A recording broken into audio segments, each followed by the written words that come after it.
बहुतेक पुरे. आपल्या प्रथेप्रमाणे आधी आपण मठाच्या संदर्भामध्ये जो उच्चार करायचा आहे तो करूया आणि मग मूळ प्रवचनाच्या दृष्टीने सुरुवात करूया. जगद्गुरु श्रीमन मध्वाचार्य मूल राम महासंस्थान नंजनगुड श्री राघवेंद्र स्वामी मठाचे पीठाधिपती परमपूज्य श्री श्री 1008 श्री सुबुधेंद्र तीर्थ श्रीपादांचे चरणकमलास भक्तिपूर्वक साष्टांग प्रणाम करून पूजनीय श्री राघवेंद्र स्वामींचे 430व्या वर्धंती कार्यक्रमानिमित्ताने श्रीमद राघवेंद्र श्रीपादांचे मराठीतून चरित्र संबंधात 4 शब्द बोलण्याचा मी प्रयत्न करी. भारतीय आचार्य परंपरा थोर आहे. त्यात प्रमुख 5 आचार्य शंकर, मध्व, रामानुज, वल्लभणी, निंबार्कर सर्वच आचार्य श्रेष्ठ आहेत. यात प्रामुख्याने 3 शंकराचार्य, रामानुजाचार्य, मध्वाचार्य विशेषत्वाने विचारात घेतले जातात. त्यातही थोडा थोडा तत्वज्ञानात भेद आहे, परंतु संपूर्ण भिन्न 2 भूमिकांवर उभे राहिलेले आणि उपनिषदांवर आणि प्रस्थानत्रयीवर ज्यांनी पूर्णतः भाष्य केलेले आहे असे भगवत पूज्यपाद शंकराचार्य आणि भगवत पूज्यपाद मध्वाचार्य हे या तत्वज्ञान परंपरेमधले सगळ्यात मोठे श्रेष्ठ तत्वचिंतक, टीकाकार आणि एक निश्चित भूमिका घेतलेले तत्ववेत्ते या दृष्टीने प्रसिद्ध पण आहेत, मान्य पण आहेत.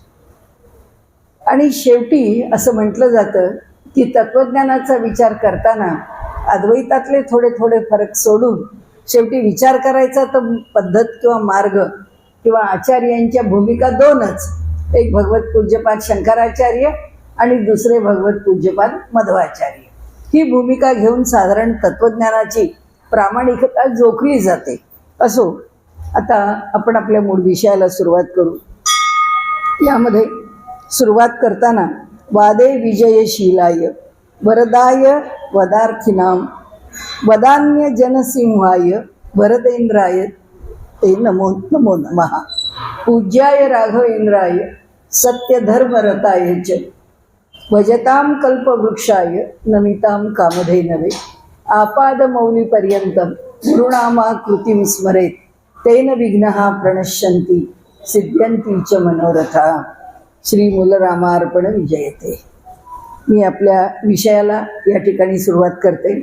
मलाही कधी पूर्वी या स्थानावरती प्रवचन करण्याची, बोलण्याची वेळ आली नाही. त्यामुळे विषयाची मांडणी कशी करावी, सुरुवात कशी होते, एक एक परंपरा असते. त्या परंपरेप्रमाणे आपण प्रवचनाला सुरुवात करतो. इथे त्याची कल्पना नसल्यामुळे लिहून घेतलं, त्या पद्धतीने मांडलं आहे.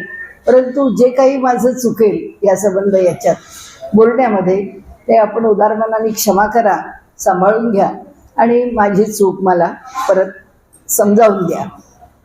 आजचा विषय घेताना सुरुवातीला आपण वरदेंद्र तीर्थांच्या इथे बसलेलो आहोत. हे जे समाधीस्थान आहे ते वरदेंद्र तीर्थांचं आहे. आपल्याला राघवेंद्र स्वामींचं जरी चरित्र बघायचं आहे तरी त्याच्या आधी स्वामी वरदेंद्र तीर्थांना साष्टांग दंडवत प्रणाम करून आपण सांगायला सुरुवात करूया.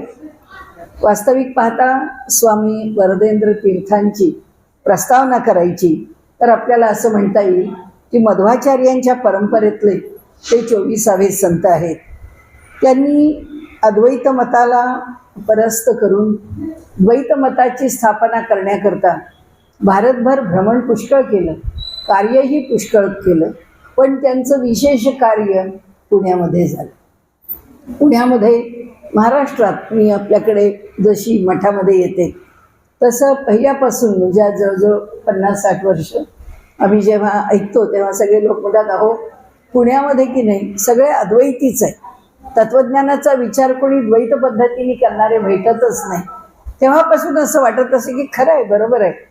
म्हणजे त्याही काळी सांगण्याचा हेतू असा की ज्या काळामध्ये वरदेंद्र स्वामी होते त्याही काळामध्ये परिस्थिती अशीच असली पाहिजे की द्वैत मतामध्ये कुणी फारसं इथे रुजलेलं असेल असं वाटत नाही. अद्वैताचा प्रभाव निश्चितच होता आणि त्या अद्वैताच्या प्रभावामध्ये जेव्हा पुण्यामध्ये वादविवादाकरिता आले स्वामी वरदेंद्र, त्यावेळी अद्वैत मताला परास्त करते झाले. त्यांनी द्वैत मताची स्थापना केली. इथे मठाच्या ठिकाणी, आज ज्या ठिकाणी आपण आहोत त्या ठिकाणी सुद्धा मध्वमत रुजवण्याकरता अखंडपणे कार्य केलं. आणि तसंच ही एकूण या भूमिकेमध्ये ते जे राहिले किंवा या भूमिकेमध्ये त्यांनी जे इथे राहून कार्य केलं, त्या सगळ्या कार्याचा विचार करता आपल्याला असं म्हणता येईल की त्यांचं थोडंसं चरित्र जर बघितलं तर त्यामध्ये त्यांच्या वडिलांचं नाव वेणुगोपालाचार्य, त्यांना 3 पुत्र, याच्यामधले दुसऱ्या क्रमांकाचे हे बलरामाचार्य. त्या तिघाही भावंडांच्या ठिकाणी वैदिक सामर्थ्य, तत्त्वज्ञान, त्याचं पाठांतर, त्याच्यावरती तर्क, त्याच्यावरची मीमांसा, कोणत्याही क्षेत्रात दर्शनशास्त्रामधून कोणत्याही बाजूनी किंवा तत्त्वज्ञानाच्या भूमिकेमधून किंवा प्रत्यक्ष वेदांचं पठण, त्याचं सामर्थ्य, वेदांचा तर्काने अर्थ लावणे म्हणजे न्याय दर्शनाच्या भूमिकेतनं अर्थ लावणे, अशा अनेक अंगांनी वेदांचा जो अभ्यास असतो आणि त्या अभ्यासातलं जे प्रावीण्य असतं ते प्रावीण्य या 3ही भावंडांच्याकडे होतं. मोठे होते पुरुषोत्तमाचार्य आणि धाकटे होते ते लक्ष्मीनारायणाचार्य. पण हे सगळेच जण आपापल्या ठिकाणी, आणि वरदेंद्रनाथ किंवा वरदेंद्र स्वामी जे आहेत ते तर स्वतः या ठिकाणी बलरामाचार्य म्हणूनच प्रसिद्ध. आणि त्यानंतर त्यांनी जेव्हा संन्यास दीक्षा घेतली, आचार्य झाले, त्यानंतर ते वरदेंद्रनाथ झाले. त्यांच्याकडे शिक्षण घरामध्येच परंपरेने असल्यामुळे त्यांना जे शिक्षण मिळालं ते मोठ्या भावाकडूनच मिळालं, म्हणजे पुरुषोत्तमाचार्यांच्याकडनंच त्यांना ते शिक्षण मिळालेलं आहे. त्या शिक्षणानंतर यांच्याकडून शिक्षण मिळालं ते त्यांच्या धाकट्या बंधूंना मिळालं. पूर्वी ज्या पद्धतीने घरामध्येच शिक्षण मिळत असे, आजही अशी घराणी आहेत की 15-15 पिढ्या असो, 20-20 पिढ्या असो, त्यांच्यातलं कुणीही वैदिक शिक्षण घ्यायला किंवा ज्या कलेमध्ये आहेत, जसं इथे वीणावादनाचा विषय आहे, तसा वेगवेगळ्या कलांच्या क्षेत्रामध्ये सुद्धा माणसांनी आपल्याच घराण्यामध्ये परंपरा राखली आहे आणि राहिली आहे. आणि घराण्याच्या बाहेर जाऊन शिक्षण घेणं ही पद्धती फारशी पूर्वी नव्हती. याचं कारण असं की घरात एकापेक्षा एक तयार लोक होते. त्याप्रमाणे या ठिकाणी अत्यंत विद्वान, वाक्पटुत्व आणि सगळ्या वादांमध्ये जिंकून अद्वैत मताला परास्त करणारे असे हे सगळे बंधू, त्यांनी आपापल्या परीने जे कार्य केलं द्वैत मताकरता ते विशेष आहे.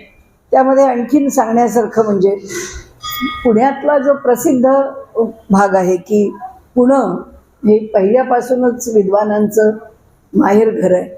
इथे जी विद्वत्ता आहे ती फार बारकाईने जोपासली गेलेली आहे आणि त्यामुळे इथल्या विद्वानांच्या मध्ये त्यावेळचे रामशास्त्री प्रभुणे पेशव्यांच्या इथे अतिशय प्रसिद्ध असे राहिलेले होते आणि त्यांच्याकडून वैदिक विद्येचा अभ्यास हा काशीमध्ये करून ते उत्तम प्रकारे निष्णातून न्यायशास्त्र, याचा अर्थ तर्क आणि न्यायाचा वेगळा विचार स्मृतिग्रंथांच्या आधाराने, ते जेव्हा त्यांनी पाहिलं की वरदेंद्र तीर्थांचं या ठिकाणी द्वैतमताचं प्राबल्य, त्यांची विद्वत्ता, त्यांची बुद्धिमत्ता विलक्षण आहे, तर त्यांच्याबरोबर आपण वाद करावा. वाद याचा अर्थ कुणी कुणाशी भांडत होतं असं, तत्वज्ञान आहे आणि तत्वज्ञानामध्ये आज हा वादात जिंकला म्हणून हाच वाद बरोबर आहे आणि उद्या तो वाद जिंकला म्हणून तो वाद बरोबर आहे असं नसतं. त्या ठिकाणी फक्त तर्काची परीक्षा असते आणि तर्काने विषय मांडला जातो, तर्काने विषय खोडला जातो. ज्याचा तर्क योग्य, ज्याचं तर्काकडे जाणं योग्य, तो त्या क्षेत्रामधला यशस्वी असतो. त्याप्रमाणे त्यांनी इथे रामशास्त्री प्रभूंनी आवाहन केलं आणि आव्हान दिलं, असं म्हणा की आपण माझ्याबरोबर वादाला तयार व्हा. त्याप्रमाणे वरदेंद्र स्वामी वादाला तयार झाले आणि थोडंसं इथल्या लेखाप्रमाणे आपल्याला दिसतं थोडं निकरावर आलं. अर्थात पुढचा इतिहासही आहे रामशास्त्रींनी पुणे सोडण्याचा. त्याप्रमाणे इथे त्यांनी असं सांगितलं की द्वैत आणि अद्वैतामध्ये आपला वाद आहे. मी अद्वैती आहे, अद्वैत सिद्धांत श्रेष्ठ आहे. अद्वैतामध्ये मी जिंकावं, मी जिंकेन, आणि जर का आपण जिंकलात तर मात्र मी माझं हे पदही सोडून देईन, पुणेही सोडून देईन आणि मी काशीला निघून जाईन. त्याप्रमाणे घटना 2-3 आहेत त्या संदर्भामध्ये, की एक घटना ही अशी वादाची आहे. दुसरी घटना आपल्याला माहिती आहे धचा मा नारायणाचा खून. त्याही घटनेच्या संदर्भामध्ये दिलेला जो न्याय आहे तो न्याय मानला नाही मानला. तर तो न्याय मानला जात नसेल तर राजदरबारामध्ये राहायचं का नाही राहायचं, 2-3 कारणं असतील त्यावेळी. पण निश्चितपणे त्यातलं हे एक कारण आहे असं समजायला हरकत नाही की ते द्वैत अद्वैत वादामध्ये परास्त झाले वरदेंद्र स्वामींच्याकडून. आणि त्यानंतर मात्र त्यांनी आपली सगळी संपत्ती, आपली जागा, आपला वाडा हा स्वामी वरदेंद्र तीर्थांना दिला. ही जी जागा आहे जिथे आपण बसलेलो आहोत ही सगळी जागा ही रामशास्त्री प्रभूंची. ते त्यावेळी इथे राहत होते, त्यांनी तो वाडा सोडला आणि त्यांच्या ताब्यामध्ये ही सगळी जागा दिली. त्यानंतर सातत्याने या वाद याचा अर्थ आपण आज समजतो असं नाही आहे. विषयाची चर्चा केली जाते आणि चर्चेतून आपलं तत्वज्ञान आपल्याला उभं करता येतं का, आणि तर्काच्या पातळीवरती ते आपल्याला टिकवता येतं का. ज्याला टिकवता येतं तो त्या वादात जिंकतो, ज्याला ते टिकवता येत नाही तो त्या वादात हरतो. पुन्हा दुसऱ्या दिवशी वादाला बसले तर कदाचित जो जिंकलेला आहे तो सुद्धा हरलेला असेल, असं काही नाही आहे. परंतु विद्वत्ता एक गोष्ट निश्चित आहे की ती यामधून मात्र सिद्ध होत असते. स्वामी वरदेंद्र तीर्थांना त्यांनी केलेल्या ह्या द्वैत प्रचाराच्या कार्यामध्ये पुष्कळांनी मदत केली, पुष्कळांनी जमीन दिली, पुष्कळांनी धनधान्य दिलं, पुष्कळांनी निरनिराळ्या प्रकारांनी सुवर्ण आदीचा त्यांच्याकडे पुष्कळ, ज्याला आपण म्हणू की पाठोपाठ ही मंडळी, काही नावं आहेत, मी सगळ्यांचं काही घेत नाही नाव. एक सोमराज नायक नावाचे आहेत, त्यांनी तसेच वारे व्यंकट असं त्यांचं इथे उल्लेख केलेला आहे किंवा वीर व्यंकट असं असेल. आणि त्यानंतर तिरुमलाय या नावाचे, या तिघांनी अक्षरशः त्यांच्यावरती संपत्तीचा वर्षाव केला. त्यांना त्या काळामध्ये अत्यंत समृद्ध बनवलं. एक काळच होता की ज्या काळामध्ये द्वैत मत हे सुद्धा शंकराचार्यांच्या अद्वैत मतासारखंच प्रसिद्धीला आलेलं होतं. आज परिस्थिती अशी आहे की आज एक अद्वैत मत ज्या थोड्याफार प्रमाणामध्ये टिकून आहे त्याच्या पलीकडे फारसं द्वैत मत राहिलं नाही, आज अद्वैत मतही राहिलं नाही.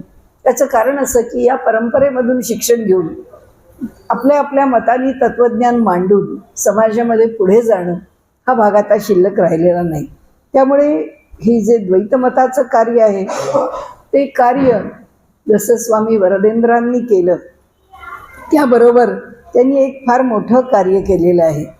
ते कार्य म्हणजे त्यामध्ये त्यांनी मध्वाचार्यांना जे अपेक्षित होतं, मध्वाचार्यांच्या बाजूनी जे कार्य केलं गेलं ते कार्य त्यांनी पुढे नेण्याचा प्रयत्न केला.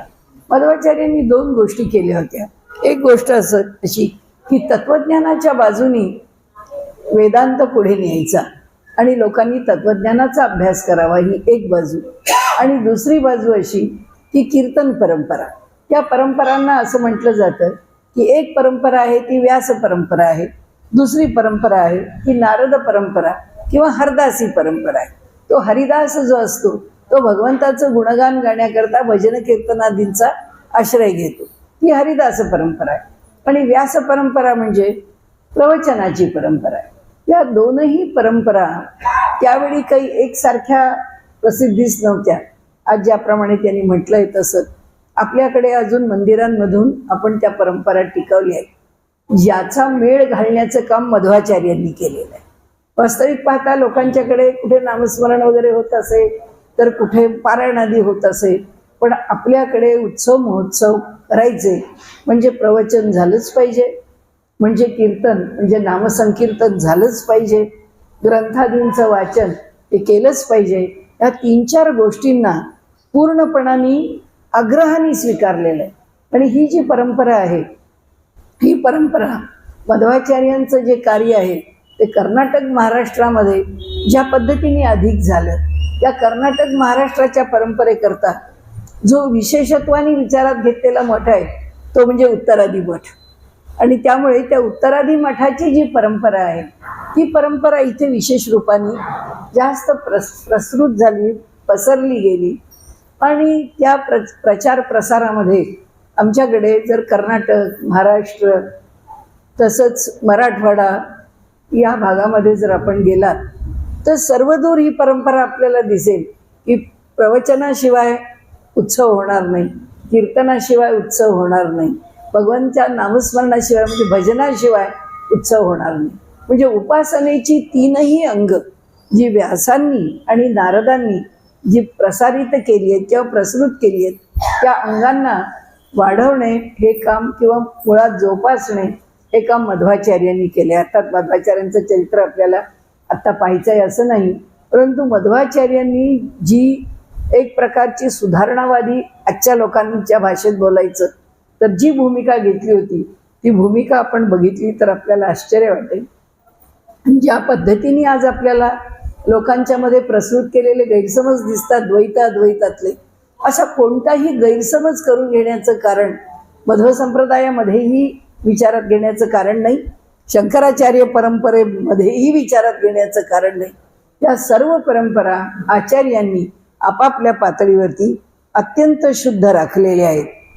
त्यानंतर म्हणजे वरदेंद्र तीर्थांच्या नंतर त्यांचे धाकटे भाऊ जे लक्ष्मीनारायण त्यांना दीक्षा देऊन आचार्य बनवून त्यांना भुवनेंद्र तीर्थ अशा नामाभिधानाने त्यांनी ही सगळा कारभार जो आहे तो सोपवायचा ठरवला. त्याप्रमाणे सोपवला. त्यांनी काही काळ तो कार्यकाळ जो होता तो वरदेंद्रांच्या समोर काही पार पाडला आणि त्यानंतर त्यांनी आपला देह ठेवला. आणि जे भुवनेंद्र तीर्थांनी आपल्या मोठ्या बंधूंचं वृंदावन इथेच आत्ता जे आपण पाहतो आहोत इथेच स्थापन केलं. आपल्या घरामध्येच त्यांची समाधी याच ठिकाणी झाली. कारण आपण म्हटलं त्याप्रमाणे रामशास्त्री प्रभूण्यांचा वाडा जो इथे मिळाला आणि या वादामध्ये जिंकला गेला, तिथेच वास्तव्य आणि त्या वास्तव्यामध्ये तिथेच ही समाधी या ठिकाणी उभी राहिली. त्यानंतर दीर्घकाळाने राघवेंद्र स्वामींच्या स्थानावरून मृत्तिका आणून मृत्तिका वृंदावन त्यावरती स्थापन केलं गेलेलं आहे. आणि त्यामुळे राघवेंद्र श्रीपादांचं वृंदावनही या ठिकाणी आहे. वरदेंद्र स्वामींचा जो वृंदावन प्रवेशाचा दिन आहे तो आषाढ शुद्ध षष्ठी असा आहे. आणि त्या दिनाबरोबर आपल्याकडे जो उत्सव महोत्सव होतो त्याचबरोबर अनेक उत्सव महोत्सव इथे केले जातात. म्हणजे केवळ ही एक परंपरा एकाच पद्धतीने आहे असं नाही. थोडासा आणखीन अडचणीचा एक विषय आपल्यापुढे मी मोकळा करते की उत्तराधी मठ किंवा असे मठाची अनेक परंपरा किंवा मध्व मठ, मध्व विचार आणि मध्व विचारातून निर्माण झालेले अनेक मठ, लोकांना असं संभ्रम होतो की केवढे मठ, केवढ्या परंपरा, त्याच्यामधून किती प्रकारची स्थानं निर्माण झाली. त्याचं कारण एकच आहे की द्वैतमताचा प्रसार करण्याकरता भारतभरामध्ये जेव्हा ही मंडळी प्रचार प्रसाराकरता जाऊ लागली त्यावेळी जिथे जिथे अनुकूलता ज्यांना ज्यांना लाभली त्यांनी त्या ठिकाणी मठांची स्थापना केली आणि त्या ठिकाणी ते मठ निर्माण झाले आहेत.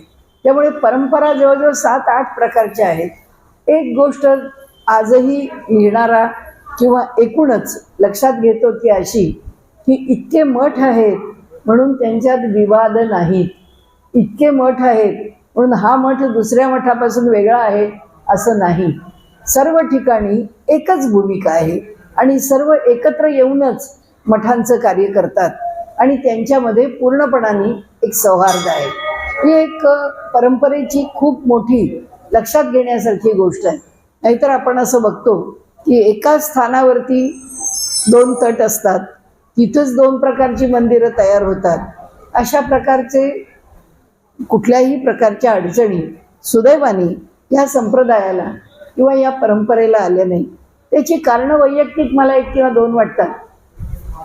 एक ही परंपरा अत्यंत कर्माच्या बाबतीमध्ये कठोर आहे आणि त्यामुळे कर्म कठोरतेने प्रत्येक गोष्ट सांभाळणं हे मध्वाचार्यांच्यापासून चालत आल्यामुळे तो संस्कार त्यांनी टिकवला आहे म्हणा किंवा तो अजूनही चालवला आहे म्हणा. त्यामुळे काय करायचं हे जर असं लिहून ठेवलेलं आहे, ही जर आमची आचारसंहिता आहे तर त्याच संहितेप्रमाणे गेलं पाहिजे, ही भूमिका आजही सगळ्या मठांनी सांभाळली आहे. हे त्याचं वैशिष्ट्य आहे असं म्हणावं लागेल आणि खूप मोठ्या प्रमाणामध्ये आपल्याला त्यांना धन्यवाद द्यावे लागतील.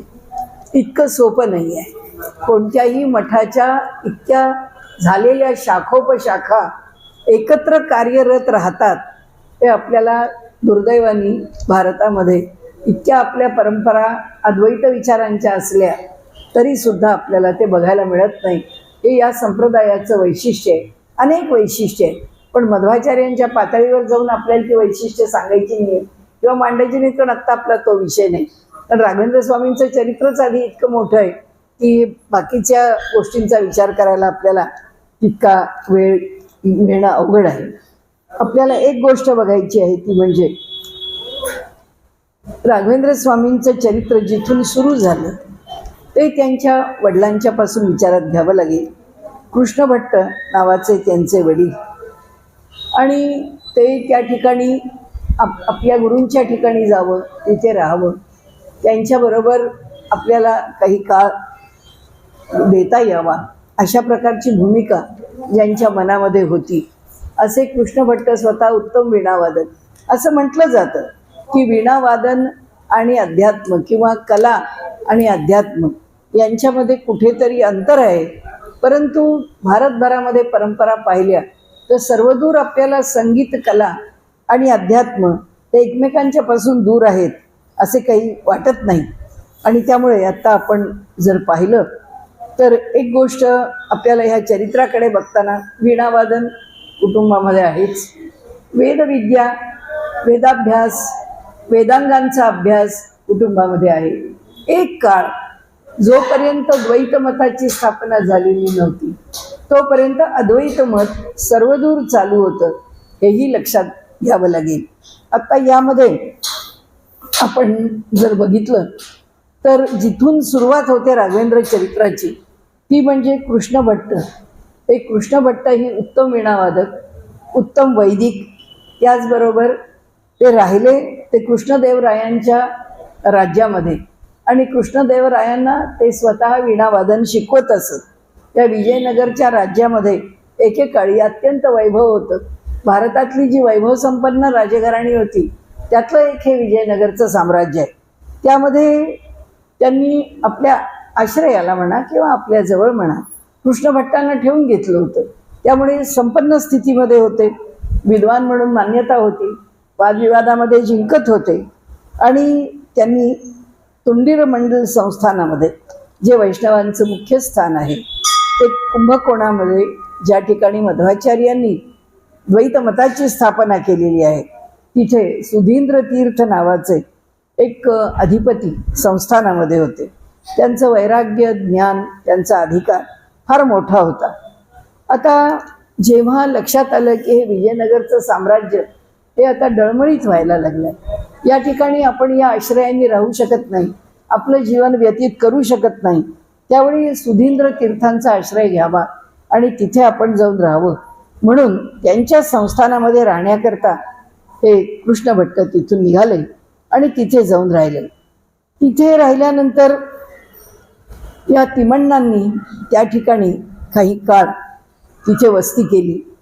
तिथे त्यांनीही कुंभकोणामध्ये राहून त्यांच्या छत्रछायेखाली आपला जीवनक्रम अवलंबला आणि त्यानंतर त्यांच्या लक्षात आलं की दीर्घ काळ झाला आपली पत्नी गोपम्मा आणि आपण इथे राहतो, परंतु आपल्याला संतान नाही, तर व्यंकटेशाला जावं आणि व्यंकटाचलावरती जाऊन काही उपासना करावी आणि त्या उपासनेच्या माध्यमामधून आपण आपल्याला पुत्रसंतान मिळेल का भगवंताची करुणा भाकावी.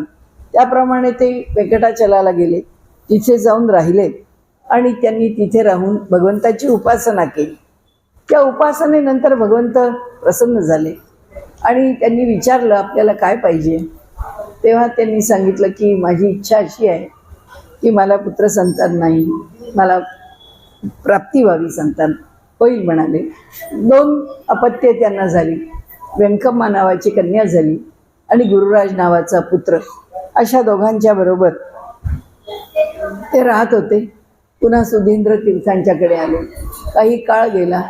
त्यानंतर त्यांना स्वप्नदृष्टांत झाला आणि स्वप्नदृष्टांतानंतर ते पुन्हा व्यंकटेशाला गेले. कारण व्यंकटेशाने सांगितलं की इथे सेवा करण्याकरता तुम्ही येऊन राहा.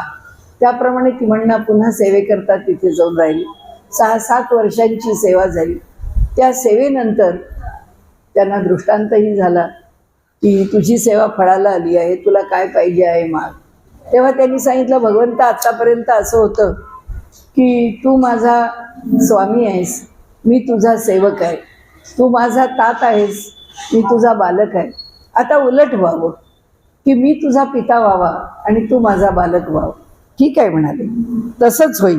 आणि त्याप्रमाणे प्रल्हादांना भगवंतांनी आज्ञा केली आणि सांगितलं की यांच्या पोटी आता तुला जन्माला यायचं आहे.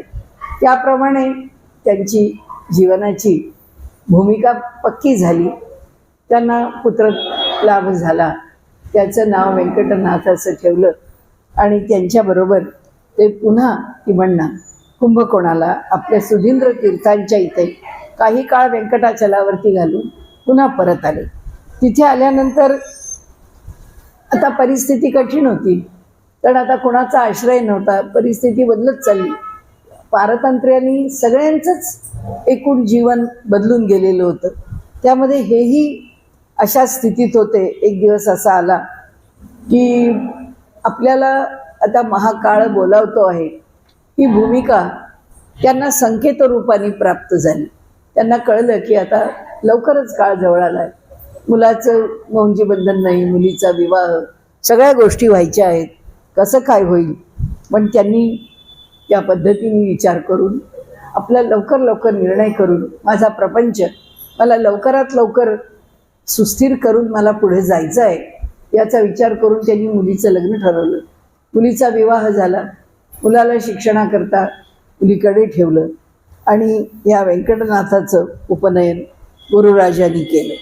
आणि अशा प्रकारे थोडासा प्रपंच पुढे नेऊन, पण प्रपंचामध्ये कुठल्याही प्रकारे द्रव्याची बाजू बरी नसताना सुद्धा त्यांनी आपल्या प्रपंचामधून जाताना या मुलांच्यावरती जमेल तेवढं आपलं कार्य कर्तव्य पुरं करून जबाबदारी ठेवून ते निघून गेले. धाकटे व्यंकटनाथ हे आपल्या मातुलगृही राहून शिक्षण घेऊ लागले. ते शिक्षण घेत असतानाच त्यांच्याबरोबर आता ह्याच्या पुढचा भाग जो आपल्याला सांगायचा आहे तो असा की एक जी उडपीची मूर्ती आहे किंवा उडपीच्या ज्याला मूलरामाच्या मूर्ती म्हणतात, त्या मूलराम का म्हणतात असं जेव्हा लोक विचारतात, याचा खरं त्याला आधार कोणता द्यावा किंवा अमुक एका आधाराने असं सांगितलं असं म्हणता नाही येणार. फक्त आपण थोडंसं विवेचन करून तो विषय सोडून देऊ. त्यांनी असं म्हटलं आहे की द्वापार युग आहे, त्या द्वापार युगाच्या शेवटीच म्हणजे द्वापार युगाच्या सुरुवातीच्याच आधी म्हणजे रामाचा जो काळ आहे, रामावतार संपायचा म्हणजे त्रेतायुग संपायचं, त्या त्रेतायुगाच्या सुरुवातीलाच कृतयुगाच्या शेवटी या रामाच्या मूर्ती तयार आहेत. म्हणजे त्यांचं म्हणणं असं की ह्या ज्याला मूलराम म्हटलेलं आहे त्याला मूलराम का म्हटलंय असा हा एक आपल्याला दिलेला त्याचा स्पष्टीकरणाचा भाग आहे. तो आपण किती मनाशी धराबा धरू नये मला माहीत नाही, परंतु त्यांनी असं म्हटलं आहे की कृतयुगाच्या शेवटी ह्या मूर्ती निर्माण झालेल्या होत्या, ज्या त्रेता आणि द्वापार युगामध्ये, त्रेतायुगात तशाच होत्या कारण स्वतः रामाचा प्रत्यक्ष अवतार होता. आणि जेव्हा द्वापार युगाचा शेवट आला तेव्हा ह्या ज्या मूर्ती आहेत या मूर्ती प्राप्त झाल्या आणि मध्वाचार्यांना त्यांच्या अतींद्रिय ज्ञानाने या कृतयुगातल्या मूर्ती आहेत हे कळल्यामुळे रामयुगामध्ये रामाचा जन्म झाल्यावर रामाच्या दर्शनानंतर येणाऱ्या ज्या मूर्ती आहेत त्या रामावतारातल्या मूर्ती म्हणा किंवा पुढे निर्माण झालेल्या मूर्ती म्हणा किंवा ते पुढचं रामाचं रूप म्हणा, ते रूप जसं स्वीकारलं तसं स्वीकारलं असेल. पण त्यांनी या ज्या रामाच्या मूर्ती आहेत त्या मूर्तीनं मूल राम असं म्हटलंय. आणि त्यामुळे या परंपरेमध्ये रामाची उपासना करता मूल रामाची उपासना असं म्हटलंय. असं म्हणण्याचं त्या मागचं कारण एक आहे की मध्वाचार्यांनी त्यावरती जे छोटंसं स्पष्टीकरण दिलंय ते स्पष्टीकरण असं आहे की रामाचं जे मूळ रूप आहे ते मूळ रूप कुणाला किती कळलंय आणि त्यामुळे जे रामाचं मूलभूत रूप आहे ते मूलभूत रूप आम्ही मूलराम या रूपाने आम्ही स्वीकारतो आणि त्याची उपासना करतो. तोच भाग स्वीकारावा असं नाही. दुसरा भाग मध्वाचार्यांना उडुपीच्या स्थानावरती समुद्रातून आलेल्या त्या जहाजामधनं ते वादळ झालं, ते जहाज बुडायला लागलं, त्या जहाजाला वाचवलं, ते जहाज किनाऱ्याकडे आलं, त्या जहाजामध्ये बाकीचं सगळं सामान काढलं गेलं, पण खाली तळामध्ये असलेले जे गोपीचंदनासारखे मोठे खडे होते त्या खड्यांचं काय करायचं ते उचलत नव्हते. शेवटी ते मोठा चमत्कार घडला, ते खडे उचलले गेले. तो त्यातलं उचलून मध्वाचार्यांनी आपल्या इथे आणलं आणि त्याच्यामधून जी मूर्ती प्राप्त झाली ही जी मूर्ती आहे ती मूलरामांचं स्वरूप आहे. जे आपण जसं पंचायतन म्हणतो तसं हे रामाचं राम सीता लक्ष्मण असं स्वरूप आहे. राघवेंद्र स्वामी हे सगळा आधीचा चरित्राचा भाग जास्त वाढवला नाही. राघवेंद्र स्वामींचं विवाह, त्यांचा पुत्र यांची व्यवस्था तंजावरच्या राजाकडे करून राघवेंद्र स्वामींना जेव्हा त्यांनी आचार्यपद स्वीकारावं असा आदेश प्राप्त झाला, त्या आदेशाबरोबर स्वामींनी सांगितलं की मला आदेश मान्य आहे, सुधींद्र तीर्थांनी सांगितलेलं मी मान्य करतो, पण त्याचबरोबर एक आहे की त्यांना जर दृष्टांत दिला तसा दृष्टांत मलाही दिला तर बरं होईल. आणि त्याप्रमाणे त्यांना स्वप्नदृष्टांत दिला आणि त्या स्वप्नदृष्टांतांनी सांगितलं की तुला जे कार्य करायचं आहे ते द्वैतमत प्रसाराचं कार्य करायचं. धारणा अशी आहे की या द्वैतमताची परंपरा ही हंस परंपरा आहे. सनक सनंदन सनातन सनत कुमारांची जी म्हणजे ब्रह्मदेवापासूनचे 4 पुत्र आणि ही परंपरा मुळामध्ये ब्रह्मदेवापासून आहे. आणि त्यामुळे ही सनातन द्वैतमताची परंपरा ही समाजामध्ये प्रसृत व्हावी. जर मध्ये कुठे खंडित झाली असेल तर ती पुन्हा जोडली जावी या भूमिकेमधून, जसं शंकराचार्यांना करावं लागलं की बौद्ध मताला परास्त करण्याकरता अद्वैत मताचा विचार करावा लागला. काळ बदलत जातो, काळाप्रमाणे एक एक तत्त्वज्ञान समोर यावं लागतं. आलेलं तत्त्वज्ञान हे लोकांना त्या त्या काळाला उपयुक्त असतं. तसं हे द्वैतमताचं तत्त्वज्ञान त्यांना म्हणजे राघवेंद्र स्वामींना सांगितलं गेलं की आता हे आपल्याला प्रसृत करायचं आहे. त्याचबरोबर लोकांच्याकडनं उपासना करून घेण्याकरता जो मार्ग सांगायचा आहे. आपल्याकडे खूप गैरसमज, जे आपल्याला खरं हे चरित्र तसं सांगणं थोडं अवघड आहे. याचं कारण असं की काही वेळा लोक असं म्हणतात माधव संप्रदायामध्ये कर्मठपणा पुष्कळ आहे. काही लोक असं म्हणतात की माधव संप्रदायामधल्या काही समजुती योग्य नाही आहेत किंवा अशा ज्या काही गोष्टी आहेत वास्तविक पाहता मूळ चरित्रात तसं नाही.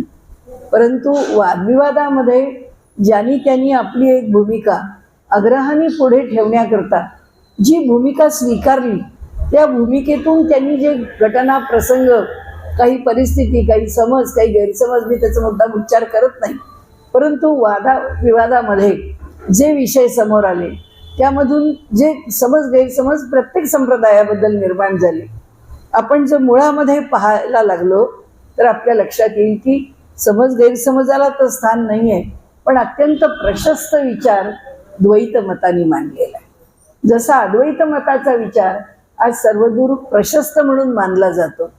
वास्तविक पाहता आज द्वैत तत्वज्ञानाच्या सिद्धांताच्या अभ्यासकांनी अद्वैत मतांनी जसं आजच्या विज्ञानाची पुष्टी घेऊन सिद्ध केलं आहे की अद्वैतच कसं आजच्या विज्ञानाला सुद्धा सिद्धी करता यावं लागतं किंवा अद्वैतापर्यंतच कसं पोचावं लागतं, तसंच जर मनुष्य योग्य प्रकाराने अभ्यास करील आणि जर तो विज्ञान आणि वेदांत याची सांगड घालण्याचा प्रयत्न करील तर तो द्वैताशी सांगड अधिक योग्य घालेल.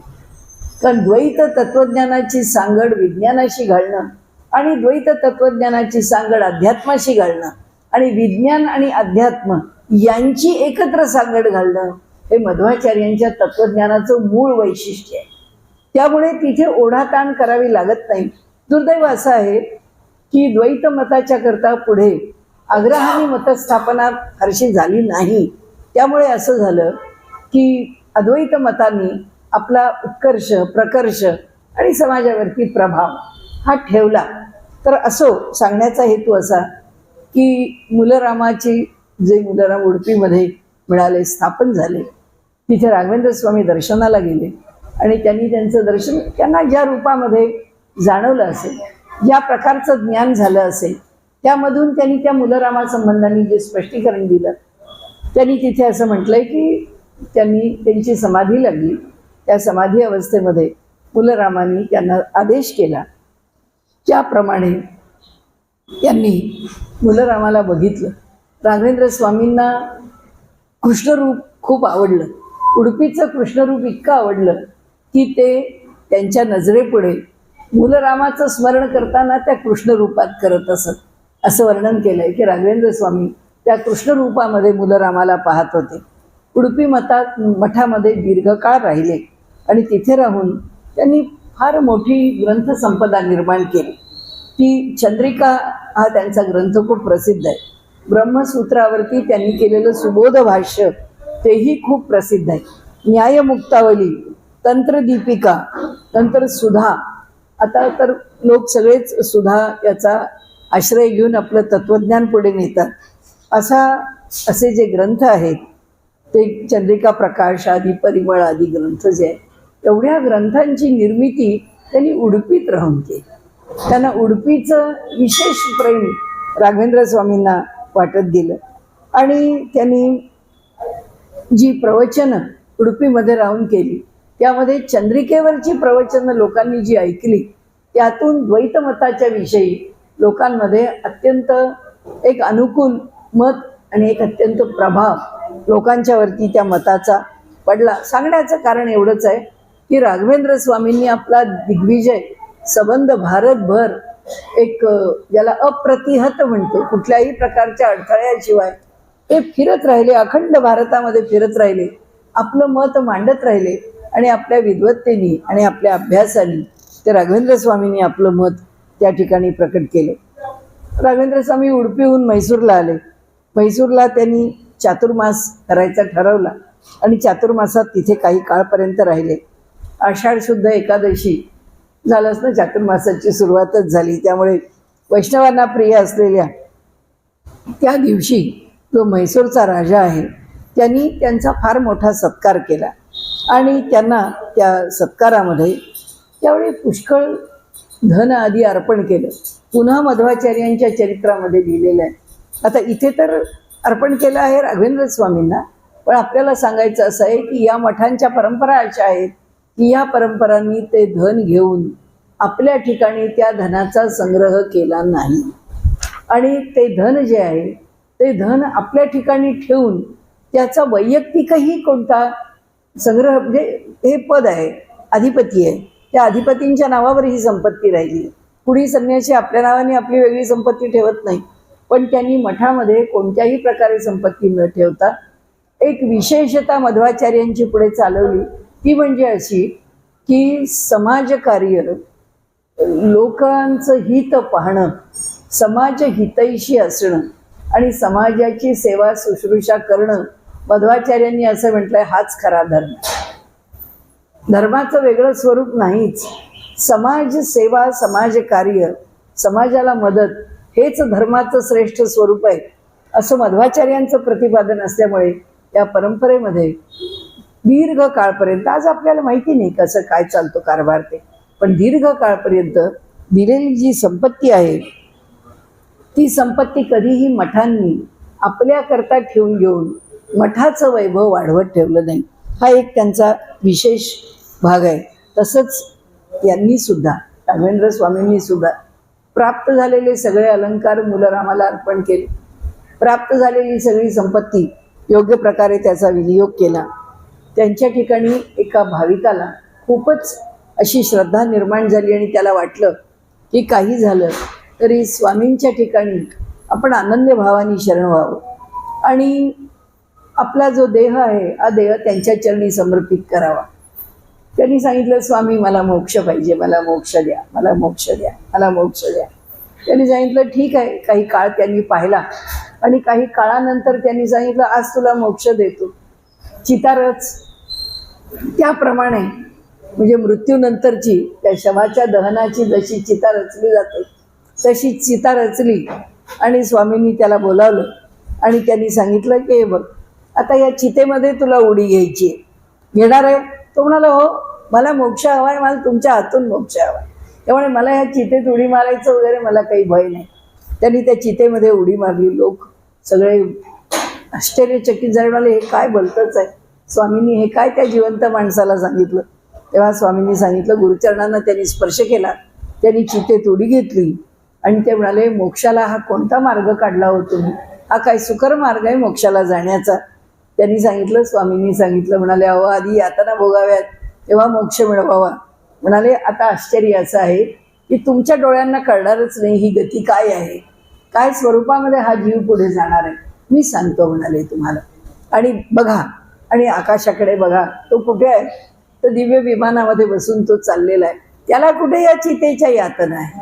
म्हणाले त्याला जो मोक्ष द्यायचा आहे तो मोक्ष मी दिला आहे. सर्व लोकांनी जेव्हा ती स्थिती पाहिली, आजच्या काळामध्ये रामकृष्ण परमहंसांच्या चरित्रामध्ये असाच प्रसंग आहे. त्यांनी सुद्धा त्या प्रसंगामध्ये त्याला कसं स्वर्गाला मी पाठवलं आहे हा प्रसंग त्या ठिकाणी त्यांनी वर्णन करून, असं आपल्याला त्याच्या पुढे जायचं नाही. पण आता असं की तिथे लोकांना आश्चर्य वाटलं की ह्या स्वामींचा अधिकार काय आणि त्यांचं वैशिष्ट्य काय. पुढे ते कर्नाटकात गेले, तिथे धारवाड भागामध्ये गेले, इथल्या गदग तालुक्यामध्ये किरीटगिरी नावाच्या भागामध्ये तिथला जो जागीरदार होता ते जागीरदार देसाई होते आणि श्रद्धावान होते. म्हणाले आपल्याकडे यांनी यावं आणि आपल्याकडे यांचं भोजन व्हावं, त्यांची पुडी व्हावी, याकरता मोठी धडपड त्यांच्या अंतःकरणात होती. म्हणाले आपण या राघवेंद्र स्वामींना खूप आदराने, खूप सेवाभावानी, खूप वैभवानी आपल्या घरी बोलावलं. सगळ्या गावाला जेवण होतं, आमरसाचा बेत केला आणि त्याप्रमाणे सर्व लोक भोजनास आले. आता भोजनाच्या आधी मंत्राक्षता तीर्थ घेण्याकरता जेव्हा स्वामींच्या समोर आले त्यावेळी त्यांनी सांगितलं आम्हाला तीर्थ द्या. त्यांनी सांगितलं घरातल्या सगळ्यांना घेऊन या. राघवेंद्र स्वामी म्हणाले मी सगळ्यांनाच तीर्थ देतो. त्यांनी पाहिलं तर मुली वगैरे सगळ्या आल्या आहेत, आपला मुलगा आला नाही. म्हणाले कुठे आहे कुठे आहे म्हणून चौकशी केली आणि नंतर शोध घेतल्यावर असं लक्षात आलं की हा मुलगा आमरसाच्या पातेल्यात पडूनच गेलेला आहे आणि त्याबरोबर हा आकार झाला, एकुलता एक मुलगा. राघवेंद्र स्वामी म्हणाले आता तुमच्या घरामध्ये अशौच आलं, मी कसं काय या घरामध्ये आता अन्न भोजन करणार, आता मी घेणं शक्य नाही, आता अशौच असेल तर मला जेवता येणार नाही. त्याबरोबर पुष्कळ विनवण्या केल्या. म्हणाले चिलिया बाळाची सुद्धा कथा आपल्याला माहिती आहे, त्या आईवडिलांच्याकडनं त्याचाच स्वेच्छा भोजन सांगितलं, चिलिया बाळाला रांधून वाढायला सांगितलं ना. आता म्हणाले तुमच्या घरात अशौच आहे, मी कसा जेवू? म्हणाले सदाशिवानी त्या चिलिया बाळाला जिवंत केलं आणि त्या ठिकाणी भोजन केलं, आम्हाला काही माहिती नाही. म्हणाले आपल्याला आमच्याकडे भोजन केलं पाहिजे, आम्ही काय केलं पाहिजे तेवढं सांगा, आम्ही करायला तयार आहे. त्याबरोबर स्वामींनी सांगितलं मुलाला बोलवा आणि त्याप्रमाणे त्या मुलाला बोलावलं. अमरसातून तो मुलगा, मृत झालेला मुलगा त्याच्या बाहेर आलेला, त्याचं शव, त्याच्यातून मुलगा उठला आणि तो मुलगा आला. त्याबरोबर त्यांनी सांगितलं विधिलिखित असंच होतं, मुलाचा काळ संपलेला होता पण तुमच्या पूर्वपुण्याईनी मी तुमच्याकडे आलेलो आहे, तुमच्या इथे राहिलो आहे आणि त्यामुळे आलेली जी घटना आहे त्या घटनेला कलाटणी मिळालेली आहे. आणि जेव्हा ते मूल समोर आणून ठेवलं त्यावेळी पण श्रेष्ठ पुरुष मी हात लावला, चमत्कार केला, तुमच्या मुलाला जिवंत केला असं स्वामी म्हणत नाही. त्यांनी संकल्प केला आणि संकल्प करून सांगितलं की माझं जे काही पुण्य आहे ते सगळं पुण्य या मुलाच्या मागे उभे राहो आणि हा मुलगा जिवंत हो आणि असं म्हणून त्यांनी त्यांच्या उदक जे आहे ते त्या प्रेतावरती संकल्पपूर्वक शिंपडलं आणि तो मुलगा उठला. असे अनेक प्रसंग त्यांच्या चरित्रामध्ये जेव्हा घडत होते त्यावेळी लोक पाहत होते, त्यांच्याबद्दल एकूणच जाणून होते की हे अधिकारी पुरुष आहेत आणि यांचा अधिकार सामान्य नाही. आपल्या प्रवासात असताना एका ठिकाणी त्या देसाई बालकाला जे जीवन मिळालं ते ज्यांनी ऐकलं होतं, असाच एक चांगलासा शिष्य, भावना अधिक अनावर झालेला उत्कट एखादा अधीरा असा शिष्य असतो. त्यांनी खूप गडबड केली, संकल्प केला की आपण काही झालं तरी स्वामींच्याकडनं आदेश आपल्याला घ्यायचा आहे, आपल्या आयुष्याचं काय सार्थक करायचं आहे ते स्वामींच्या ठिकाणी करायचं. घाई गडबड करत स्वामीजींच्या दर्शनाला निघाला आणि एका दाराच्या ठिकाणी उंबरठ्यावर अडखळून पडला तो त्याचा कपाळ मोक्षच झाला. आता लोक म्हणाले, काय कठीण आहे, स्वामी तुमच्या दर्शनाकरता निघालेला मुलगा आणि उंबरठ्यावरतीच कपाळ मोक्ष होऊन पडला. त्यांनी राघवेंद्र स्वामी तिथे आले, त्यांनी मंत्रोदक त्याच्यावरती शिंपडलं आणि त्यांनी सांगितलं की आता हा मुलगा जिवंत होईल. तो खरंच जिवंत झाला. तो उभा राहिला, स्वामींना नमस्कार केला आणि तो म्हणाला, स्वामी माझा वेडेपणा, मी धावपळ केली, मी पडलो, पण आपण माझ्याकरता ही तसदी घेतली, जन्मभर मी आपल्याला सोडून राहणार नाही. त्या शिष्याने आपलं नाव पण शिल्लक ठेवलं. त्याचं नाव पण नाही आहे, त्याचा जो उल्लेख आहे मध्वचरित्रामध्ये तो फक्त अनामिक असाच उल्लेख आहे की त्यांनी स्वतःचं सर्वस्व स्वामींच्या चरणावरती वाहून ठेवलं. आता ह्या घटना प्रसंगानंतर स्वामी तिथून निघाले, ते किरीटगिरीहून निघाले, ते पुढे हुबळीला आले. हुबळीला आल्यानंतर उत्तर कर्नाटक प्रांतामध्ये सौनूर नावाचा एक नवाब तिथे राज्य करत होता. आणि या आजही पाहतो, पूर्वीही पाहतो, अनेक वेळा इतिहासात पाहिलेलं आहे आणि पाहतच आलेले आहोत की मुसलमानांना अधिकार मिळाला की त्यांनी हिंदूंचा पुष्कळ छळ केलेला आहे. फार थोडेच मुसलमान राजे असे होते की ज्यांनी आपली प्रजा, हिंदू आणि मुसलमान दोघांनाही सारख्याच पद्धतीने सांभाळलं, वाढवलं. आता हा जो सौनूर नवाब आहे, हा उत्तर कर्नाटक प्रांतामधला, त्या नवाबानी आपल्या ठिकाणी जे ब्राह्मण होते त्या ब्राह्मणांचा अत्यंत द्वेष करून तो त्यांना पीडत असे आणि पुष्कळ प्रकारांनी त्यांना छळबळाने, आपल्याला तर माहीतच आहे की त्यांच्या धर्मांध लोक ते इतके आहेत की धर्मांतरण करण्याकरता तर ते उभे आहेतच आहेत. पण आमच्या समाजामध्ये आज कितीही समाजात वेगवेगळ्या प्रकारचे गैरसमज असोत, परंतु ब्राह्मणांनी ज्या कट्टरपणाने धर्म राखला आणि ब्राह्मणांनी ज्या कट्टरपणाने पडतील त्या यातना सोसलेल्या आहेत आणि त्या सोसून हा समाज टिकवला आहे, समाजात ज्ञान टिकवलं आहे, आचार टिकवला आहे, नैतिकता टिकवली आहे. पण आज परिस्थिती अशी आहे दुर्दैवाने की आज समाजामध्ये हाच समाज बदनाम केलाय. यावरती सुद्धा टिप्पणी आपल्याला जर कधी ऐकावीशी वाटली तर आपण कोणाही अधिकारी पुरुषांकडनं ऐका. मध्वाचार्यांनी चातुर्वर्ण्यावरती फार सुंदर लिहिले, फार सुंदर, की चातुर्वर्ण्याचा विचार कसा करावा, चातुर्वर्ण्यामध्ये ब्राह्मणापासून शूद्रापर्यंत प्रत्येकाचं स्थान काय आहे आणि सगळे कसे समान आहे.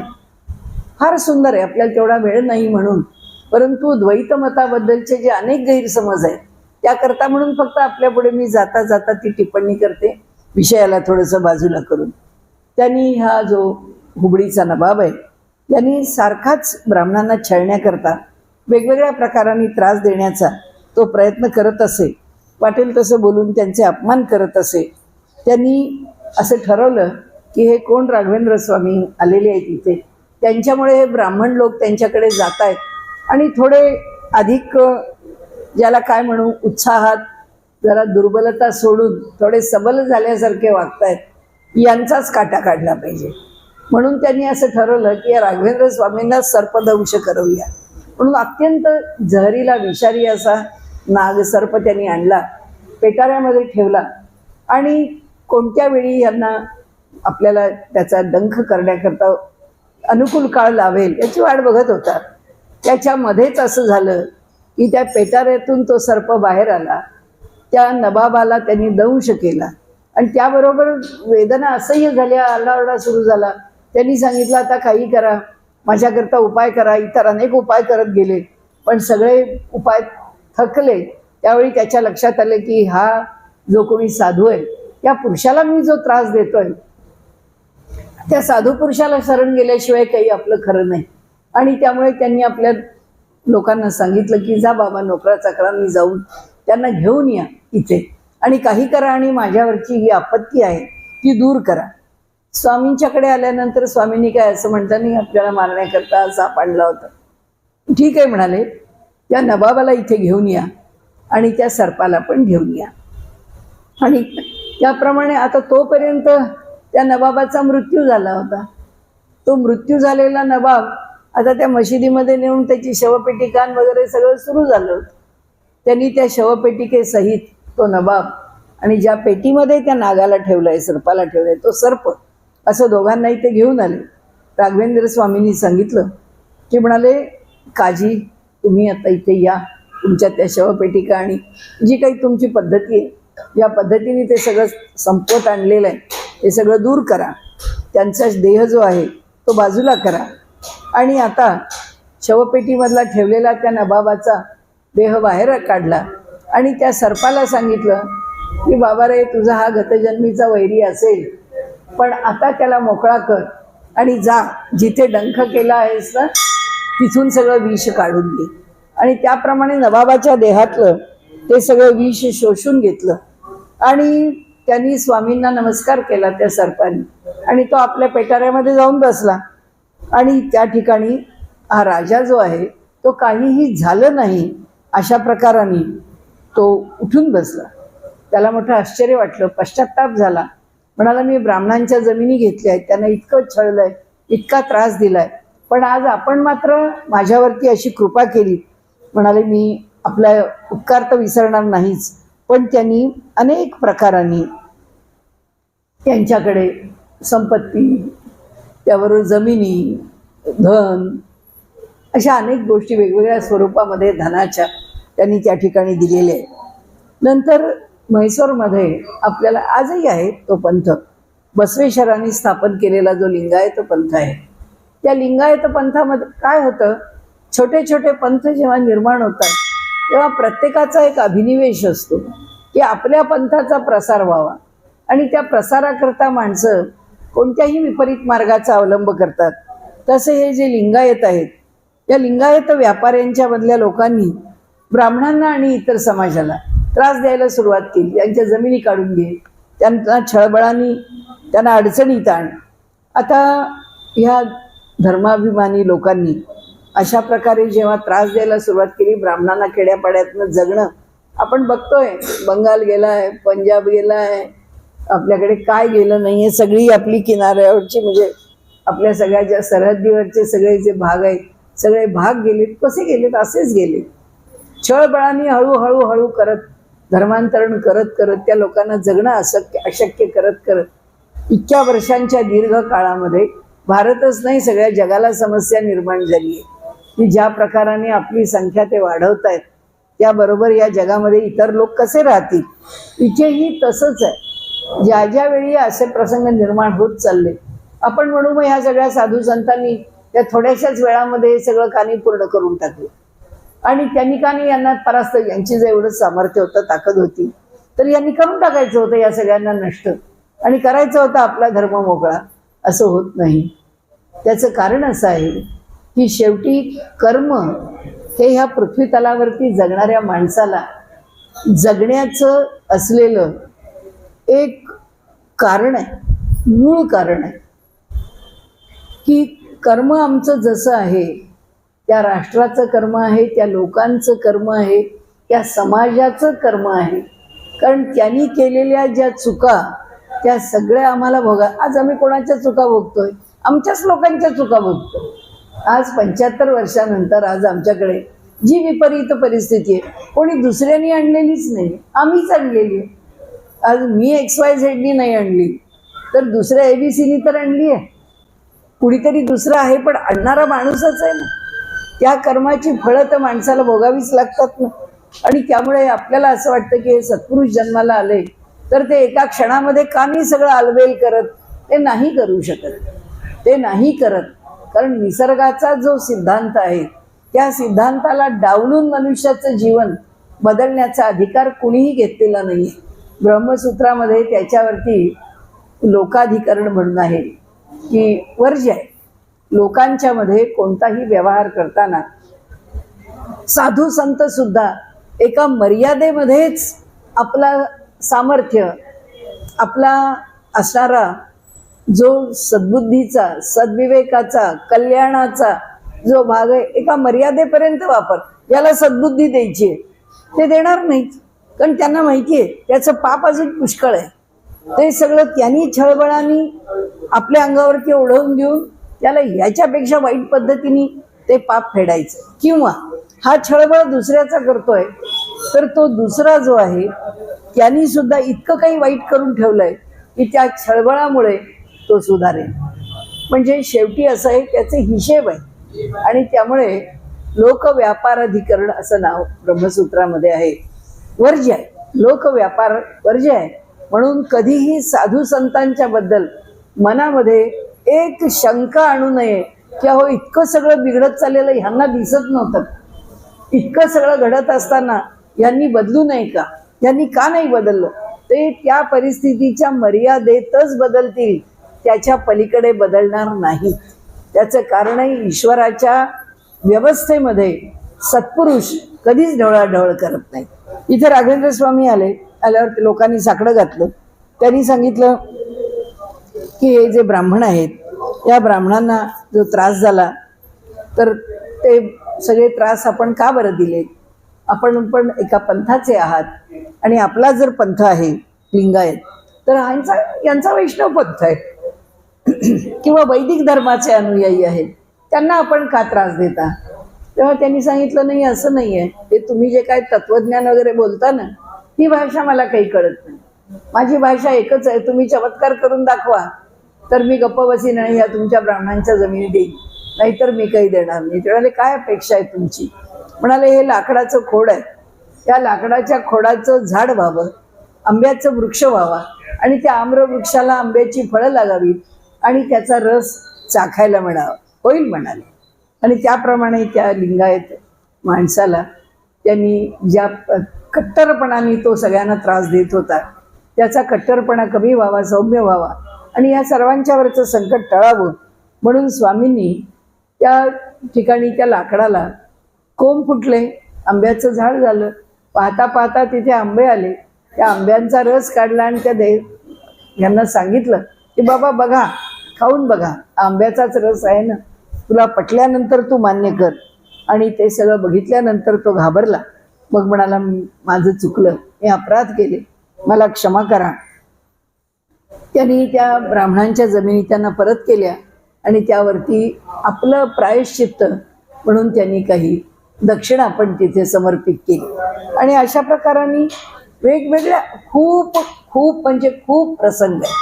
आपल्याला वाटतं त्यापेक्षा अनेक नाही तर समाज आमचा 1000 वर्षांच्या या पारतंत्र्याच्या काळामध्ये आज सुद्धा आम्ही 80-90 कोटीमध्ये हिंदू आहोत, एवढे आम्ही राहिलोच नसतो. फार अवघड परिस्थिती होती, तरी सुद्धा या सगळ्या सत्पुरुषांनी आपापल्या परीने परिस्थिती बदलत नेण्याचा प्रयत्न केला आणि समाजाला ते सांभाळत राहिले. आता पुढे राघवेंद्र स्वामी आपल्या प्रवासात अशाच प्रकारे लोकांची दुःख निवारण करत. आजही आपण जो श्लोक म्हणतो ना, पूज्याय राघवेंद्राय सत्यधर्मरताय भजताम कल्पवृक्षाय नमिताम कामधेनू. ते कामधेनू आहे, ते कल्पवृक्ष आहे. त्यांच्याजवळ गेलो आणि काही मागितलं आणि ते आपल्याला मिळालं नाही, असं होणं कधी शक्यच नाही आहे. होणारच.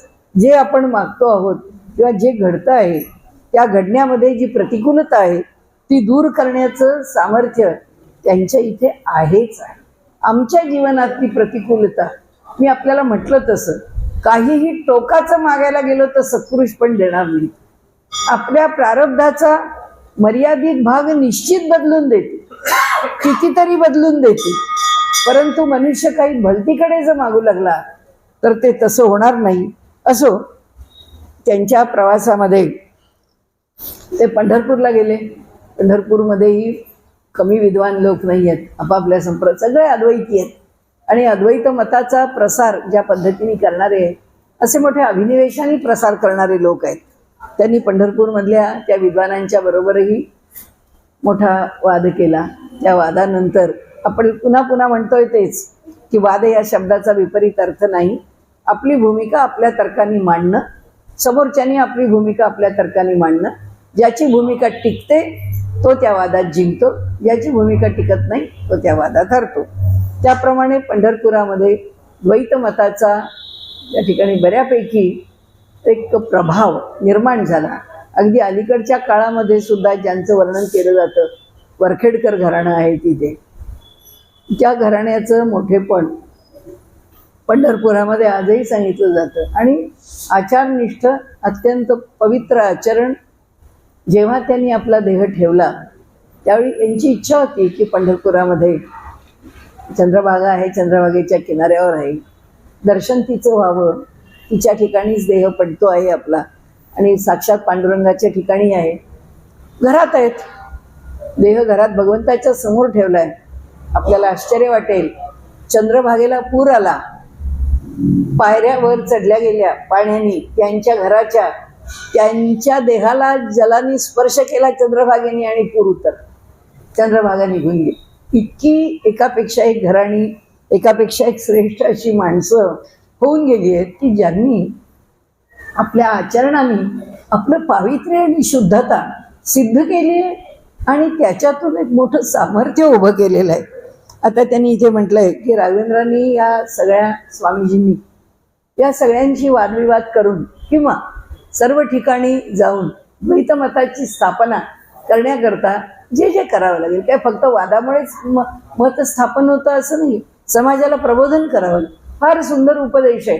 आता आपल्याला इतक्या सगळ्याचा कशाचाच परामर्श घेता येत नाही, कारण तासामध्ये आपण काय काय करणार, चरित्र बघणार का, त्या मताचा विचार करणार का, परिस्थिती बघणार का, वरदेंद्र स्वामींचं चरित्र बघणार का, राघवेंद्र स्वामींचं चरित्र बघणार. असो, जाता जाता जे थोडं थोडं बघता येईल ते आपण बघितलं. तसं राघवेंद्र स्वामींच्या ह्या सगळ्या प्रवासात लोकांना उपदेश करत, उपासनेला लावत आणि वादामध्ये जिंकून द्वैत मताची प्रस्थापना करत राघवेंद्र स्वामी पुढे पुढे जात होते. ते कोल्हापूरला आले. कोल्हापूरला आल्यानंतर कोल्हापूरच्या देवीचं दर्शन घेतलं. महालक्ष्मीचं दर्शन घेतल्याबरोबर त्यांना लक्ष्मीने जे सांगितलं त्यांनी इथे लिहिताना फार सुंदर लिहिलेलं आहे. आणि जे देवीनी राघवेंद्र स्वामींना आदेश केला आणि सांगितलं, त्यांची समाधी लागली आणि त्या समाधी अवस्थेमध्ये देवी त्यांना सांगते आहे आणि राघवेंद्र स्वामी ते ऐकत आहेत. तिथे त्यांनी सांगितलं की म्हणाले, मंत्रालय नामे करून तुंगेपासून एक योजन गाव होते पूर्वी जाणं हिरण्यकश्यपू राज्य करी. ते हिरण्यकश्यपूचं राज्य होतं. तिथे प्रल्हाद जन्माला आला, त्याला आता मंचाल म्हणतात. त्याचा जिल्हा कर्नूल आहे आणि नरसिंहाची चरणकमल तिथे उमटलेली आहे. असं ते स्थान मोठं पवित्र आहे. आणि मंचाले आणि गणधाळ यासी विभागित तुंगाजळ. तुला पुन्हा एक खूण सांगतो की तुंगभद्रा कशी वाहते आहे, या दोघांना विभागून वाहते आहे. हिरण्यकश्यपूचे गंडस्थळ गणाधाळी पडले असे. त्याच गणधाळी त्या स्थानावरती हिरण्यकश्यपूचं मस्तक पडलेलं आहे. त्याकरता विष्णूचा अवतार जो आहे तो अवतार त्या ठिकाणी तू प्रल्हाद पुत्राच्या रूपाने या हिरण्यकश्यपूच्या ठिकाणी होतास आणि आता वैष्णवांच्या करता, विष्णू करता, म्हणून म्हणाले तू अवतार घेतला त्यांच्या कार्याकरता आणि आता तू एकच कर की तू माझा प्राणसखा आहेस आणि तुला मी काही वर्ष असं सांगते की तू इथे हिंडतोयस, फिरतोयस, प्रचार करतोयस, हा कर, पण त्यानंतर कायमचा मंचालेला राहायला जा. मंचाले म्हणजे हे जे मूळचं मंत्रालय आहे ते आता जशी आपण पुन्हा नावं बदलायला लागलो ना, संभाजीनगर वगैरे सगळी, आणि अहिल्याबाई होळकरांचं नाव नगरला दे, हे सगळं मूळ नावांना, मूळ इतिहासाला बगल दिल्यामुळे आता आपण पुन्हा इतिहास स्थापन करण्याचा प्रयत्न करतो. तसं देवी सांगते की तू त्या मंत्रालयाच्या ठिकाणी राहायला जा, तिथे तुझं सुंदर वृंदावन बांध म्हणजे तुझी कायमची जागा वास्तव्याची ती बनव आणि तुझ्या मठाच्या जवळून तुंगभद्रा वाहील असं कर. आता आपण पाहिलं ना, दोघांच्या मधून तिचा प्रवाह जातो आहे. तर तसं नाही, तुझा मठ जिथे स्थापन होईल त्याच्या बाजूनी तुंगभद्रा येईल आणि तुझ्या त्या मंदिराच्या ठिकाणी किंवा तुझ्या त्या स्थानाच्या ठिकाणी मला बाहेर तू स्थापन कर आणि मी मंत्रालय अंबिका नावाने तुझ्या इथे स्थापित होईल, ज्यामुळे तुझ्या ठिकाणी कुठल्याही प्रकारच्या अशुभ शक्ती येणार नाही. प्रल्हाद अवतारामध्ये त्यांनी यज्ञ केला, त्या यज्ञाची तीच जागा आहे. द्वापार युगामध्ये जो अश्वमेध पांडवांनी केला तीच जागा आहे आणि त्यामुळे ती जी जागा आहे ती इतकी पवित्र जागा आहे की त्या ठिकाणी जेव्हा युद्ध चालू होतं त्या युद्धाच्या वेळी सुद्धा अर्जुन लढतो आहे आणि अर्जुन लढत असताना सुद्धा का त्याला यश येत नाही.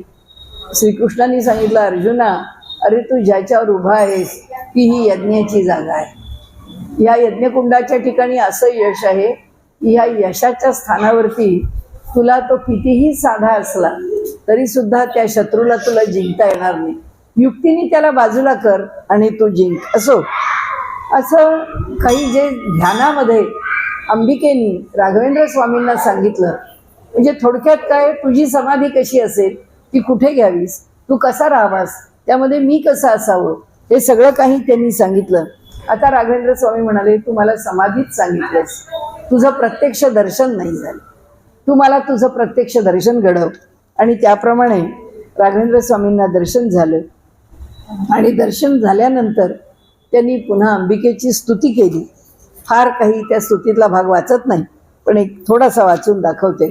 त्याच्यामध्ये त्यांनी असं म्हटलंय की सुशील सुहासिनी सुमाता नमन तुझसी अत्यादरे, सती सावित्री गायत्री काली महाकाली धरित्री, सुरा असुरा मोक्षद्रात्री नमन तुझसी अत्यादरे, महालक्ष्मी माझा अंत पाहणे अयोग्य वाटत, दर्शन देई प्रत्यक्षात ऐसे विनवितो राघवेंद्र, महालक्ष्मी झाली प्रसन्न पुनरपी दिधले दर्शन, श्री राघवेंद्रे दृढचरण दोन्ही हाती धरिये. राघवेंद्रांनी तिचं दर्शन घेतलंय. ते म्हणतात मला पुन्हा एकदा तिने दर्शन दिलं. तिथून पुढे ते पंचवटीला गेले, नाशिकच्या ठिकाणी गोदाक्षेत्री गेले. त्या ठिकाणामध्ये सुद्धा त्यांनी पुन्हा असं म्हटलंय की तिथून पुढे प्रयाण करत सगळा भाग तीर्थक्षेत्रांचा त्यांनी त्या ठिकाणी पादाक्रांत केला आणि विजापूरला जाण्याकरता ते निघाले. तिथे गेल्यानंतर त्यांनी पाहिलं की हा जो समाज आहे या समाजाकरता काही ना काही मला करत राहणं भाग आहे. त्यांनी फार लहान मोठ्या गोष्टीमध्ये लक्ष घालून लोकांच्यावरती खरं म्हणजे कृपा केली. आता हा सगळा प्रवास करत पुढे ते मानवीला आले. मानवीच्या ठिकाणी मानवी कदन्नतीसे राघवेंद्र आले परियेसी असं वर्णन केलं. तिथे व्यंकण्णा नावाचा एक अनाथ मुलगा होता. त्यांनी राघवेंद्रांचे चरण दृढ धरले. म्हणाले की मला कुणीही नाही, माझ्याकडे पाहणारं कुणी नाही, माझ्यावरती आपण अनुग्रह करा, मी अगदी अनाथ आहे, माझ्याकरता आपण काही करा. माझे पूर्व दुष्कृत्य काय असेल, मी अक्षरशत्रू आहे, एकटा पडलेलो आहे, माझी काळजी कोण करणार, मला कोण बघणार, तुमचा महिमा ऐकून मी तुमच्याकडे आलेलो आहे. आता हा अनाथ ब्राह्मणाचा बालक, याला कुठली विद्या आहे, याला साधा गायत्री तरी कोण देणार आहे, कारण याची मुंज कोण करणार, त्याला विचारणार कोण, असा मी अनाश्रमी, असा मी व्रात्य, ज्याला संस्कार मिळत नाही त्याला व्रात्य म्हणतात बरं का. आणि त्यामुळे अशा स्थितीमध्ये मी राहिलेलो आहे. त्यामुळे राघवेंद्रांनी सांगितलं व्यंकटनाला, अरे तुझं पूर्वकर्म आहे, त्या कर्माचा भोग भोगतो आहेस तू, पाप संहार झाल्यानंतर भोग कुठून राहणार. नाहीतर सांगू का, आपल्याला कधीच उपासना करायला कोणी शिकवलं नाही. काय गरज होती, आमच्या कर्माचं फळ मिळवून किंवा ते प्राप्त करून किंवा ते भोगून जर हा जन्म संपणार असतो आणि त्यात जर कधी पालटच पडणार नसतो तर मग उपासना करायची कशा करता, उपासनेचे लाभ काय. त्यांनी इथे त्याचंच उत्तर दिलं. त्यांनी सांगितलं, आम्ही जेव्हा उपासना करतो तेव्हा आमचे जे सगळे दोष आहेत त्या दोषांचा परिहार ती उपासना करत असते. किती तीव्रतेने उपासना करतो, तीव्र संवेगानाम आसन्ना, हा असं सूत्र आहे की जे तीव्र संवेगी असतात त्यांना काय होतं, तात्काळ जसंच्या तसं घडतं. तात्काळ घडण्याकरता जी उपासना करतो तीही फार प्रभावी असावी. ती उपासना कोणती आहे? प्रभावी उपासना, मंत्र उपासना. मंत्र उपासना कुठली आहे? वेदातली आहे. वेदातले मंत्र इतके प्रभावी आहेत की जसं इलेक्ट्रिकचा दिवा लावायचा तर बटन दाबलं की दिवा लागतो, तसे वैदिक मंत्र आहेत की मंत्र उच्चारला की त्याचा परिणाम झालाच पाहिजे. त्याच्याकरता ब्राह्मणांनी कसं राहावं, कसं आचरण करावं, त्या मंत्राचं अनुष्ठान कसं करावं आणि ते कसं आपल्या ठिकाणी सिद्ध करावं. आता ब्राह्मण हे करतो म्हटल्याबरोबर तो शिव्याचा धनी झाला. तो ब्राह्मण असं करतो, तो शिवाशिव करतो, तो हे पाळतो, त्यांनी समाजाचं वाटोळं केलं. अरे तो कशा करता करतो आहे? त्याचं एक प्रयोजन आहे. ज्याला मंत्रशास्त्र किंवा ज्याला मंत्राचं सामर्थ्य वाढवायचं आहे त्यांनी करायचं. दुसऱ्यांकरता सांगितलं नाही. म्हणून मी आपल्याला म्हणते तसं की मध्वविजयामधला हा चातुर्वर्ण्याचा विषय आपण वाचावा की त्यांनी चातुर्वर्ण्याबद्दल काय म्हटलंय. फार सुंदर विषय. असो, आता आपण पुढे जाऊ. त्यांनी राघवेंद्र स्वामींनी सांगितलं, अरे व्यंकण्णा, तू इतक्या मोठ्या पापाचा धनी आहेस की तुझं पाप दूर झाल्याशिवाय तुझ्या आयुष्यात चांगलं कसं घडेल.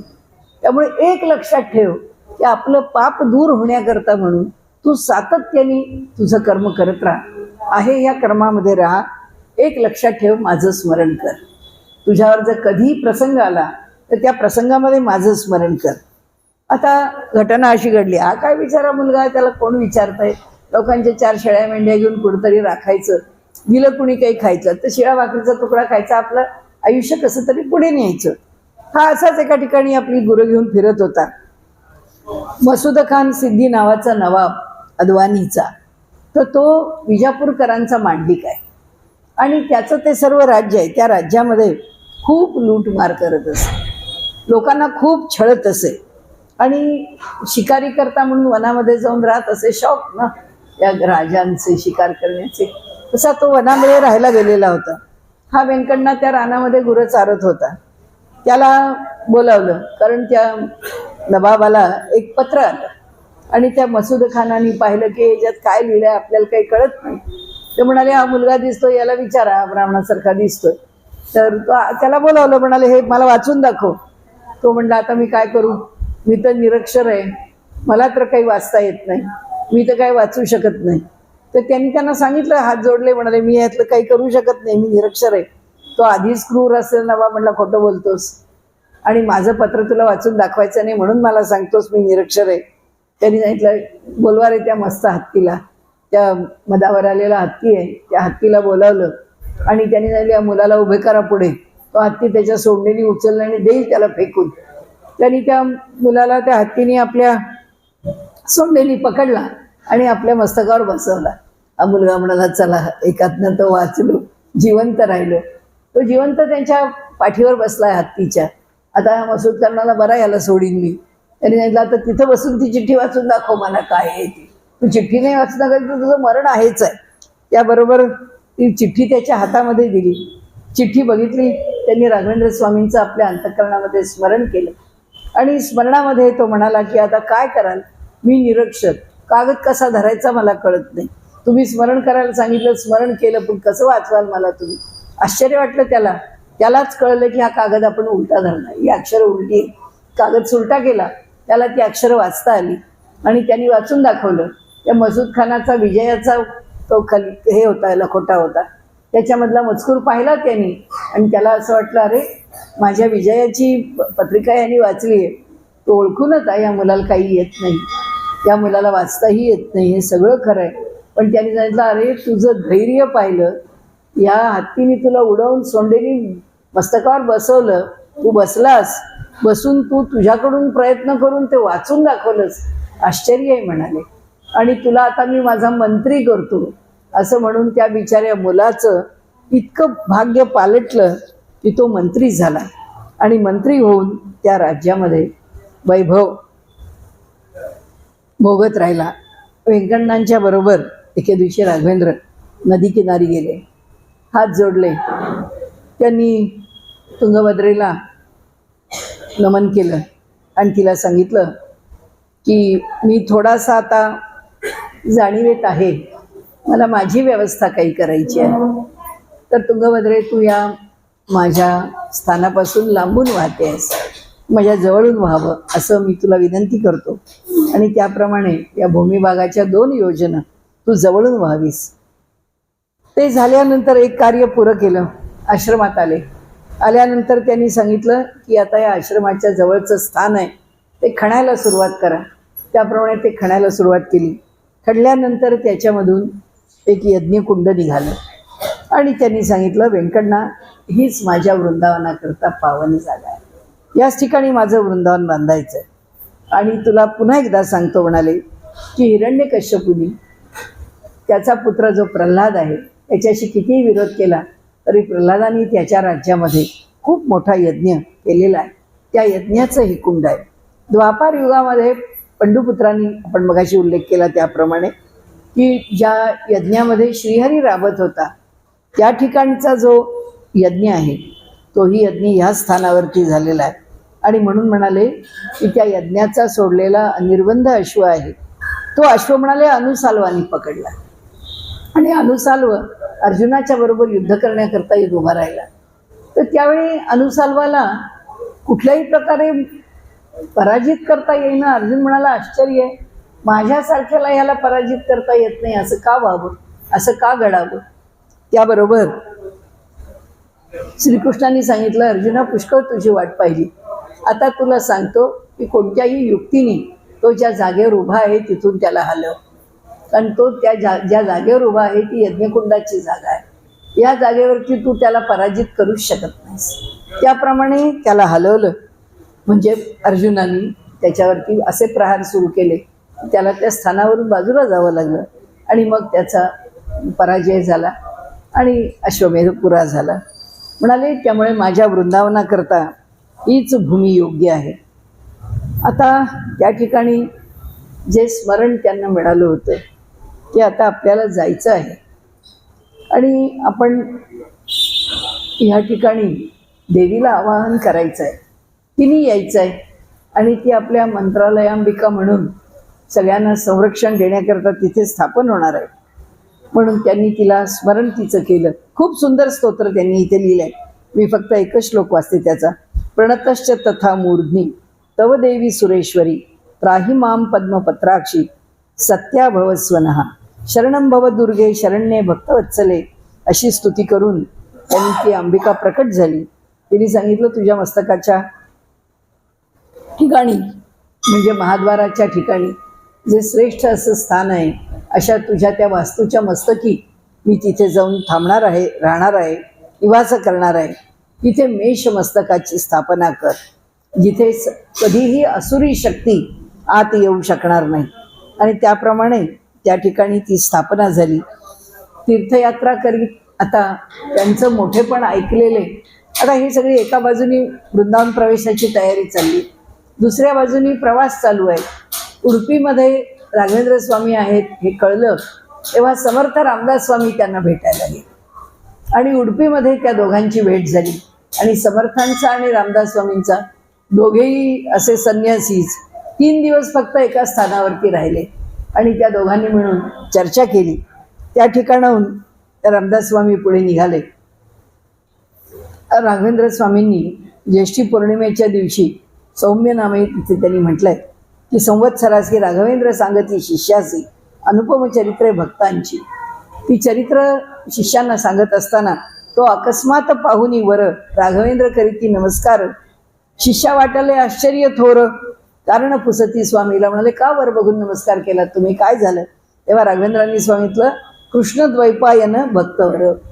भक्तांच्या ठिकाणी श्रेष्ठ असणारे कृष्णद्वैपायन व्यास स्वतः. कारण ही व्यास परंपरा आहे. पुन्हा आपल्याला खूप थोडक्यात बघावं लागलं म्हणून आपण विशेष विस्ताराने मांडली नाही.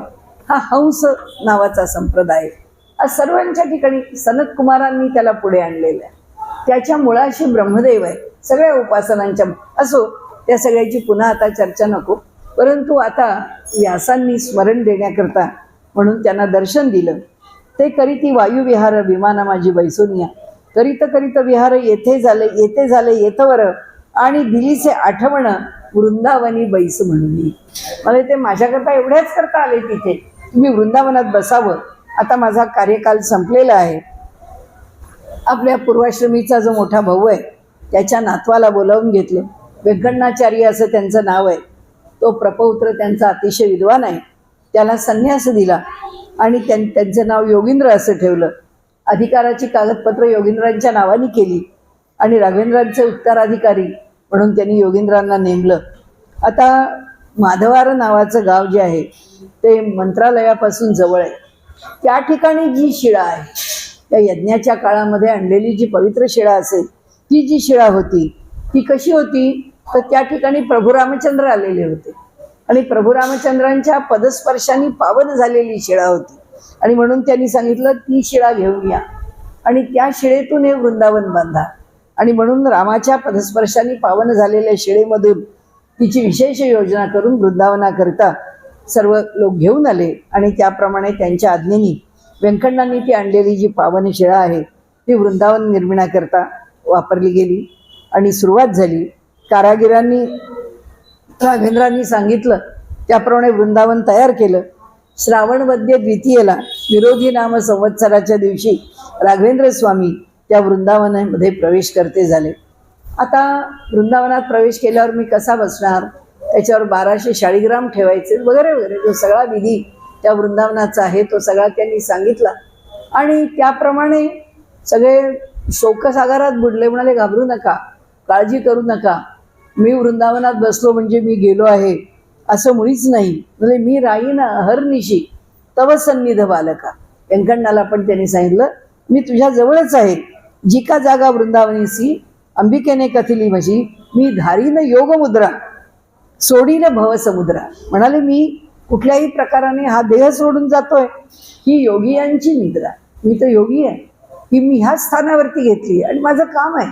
कारण मला पुढे दीर्घ काळपर्यंत ते म्हणाले मी योग्यासी न ये मरण, ते सदैव सिद्ध जाण, भक्त कार्याची या लागी तो सदैव सिद्ध जाण. म्हणून मग चहू बाजूनी शिला ठेवून करी वृंदावनाला, शिरापर्यंत जई आला तई ठेवावे शाळीग्राम. माझ्या मस्तकापर्यंत जोपर्यंत आहे तिथपर्यंत शिळा ठेवत चला आणि त्याच्यावरती शाळीग्राम ठेवा. वरी मृत्तिका मंगलतम अति आदरे घालावी आणि माझ्यावरती मग मृत्तिका घाला. जी मृत्तिका आपण म्हणतो ना, इथलं वृंदावन आहे किंवा कुठलंही वृंदावन बनवण्याकरता राघवेंद्र स्वामींची मृत्तिका घेऊन तिथे नेली जाते.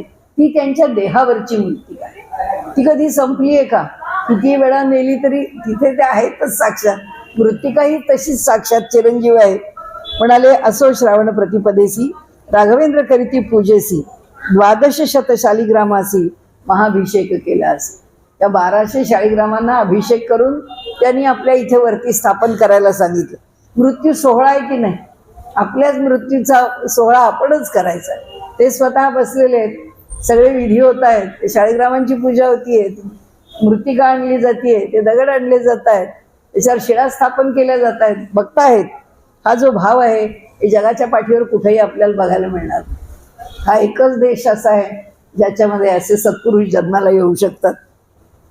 माध्यांनी सर्व शिष्याप्रत राघवेंद्र देती मंत्राक्षत, सगळ्यांना तीर्थमंत्राक्षता दिल्या.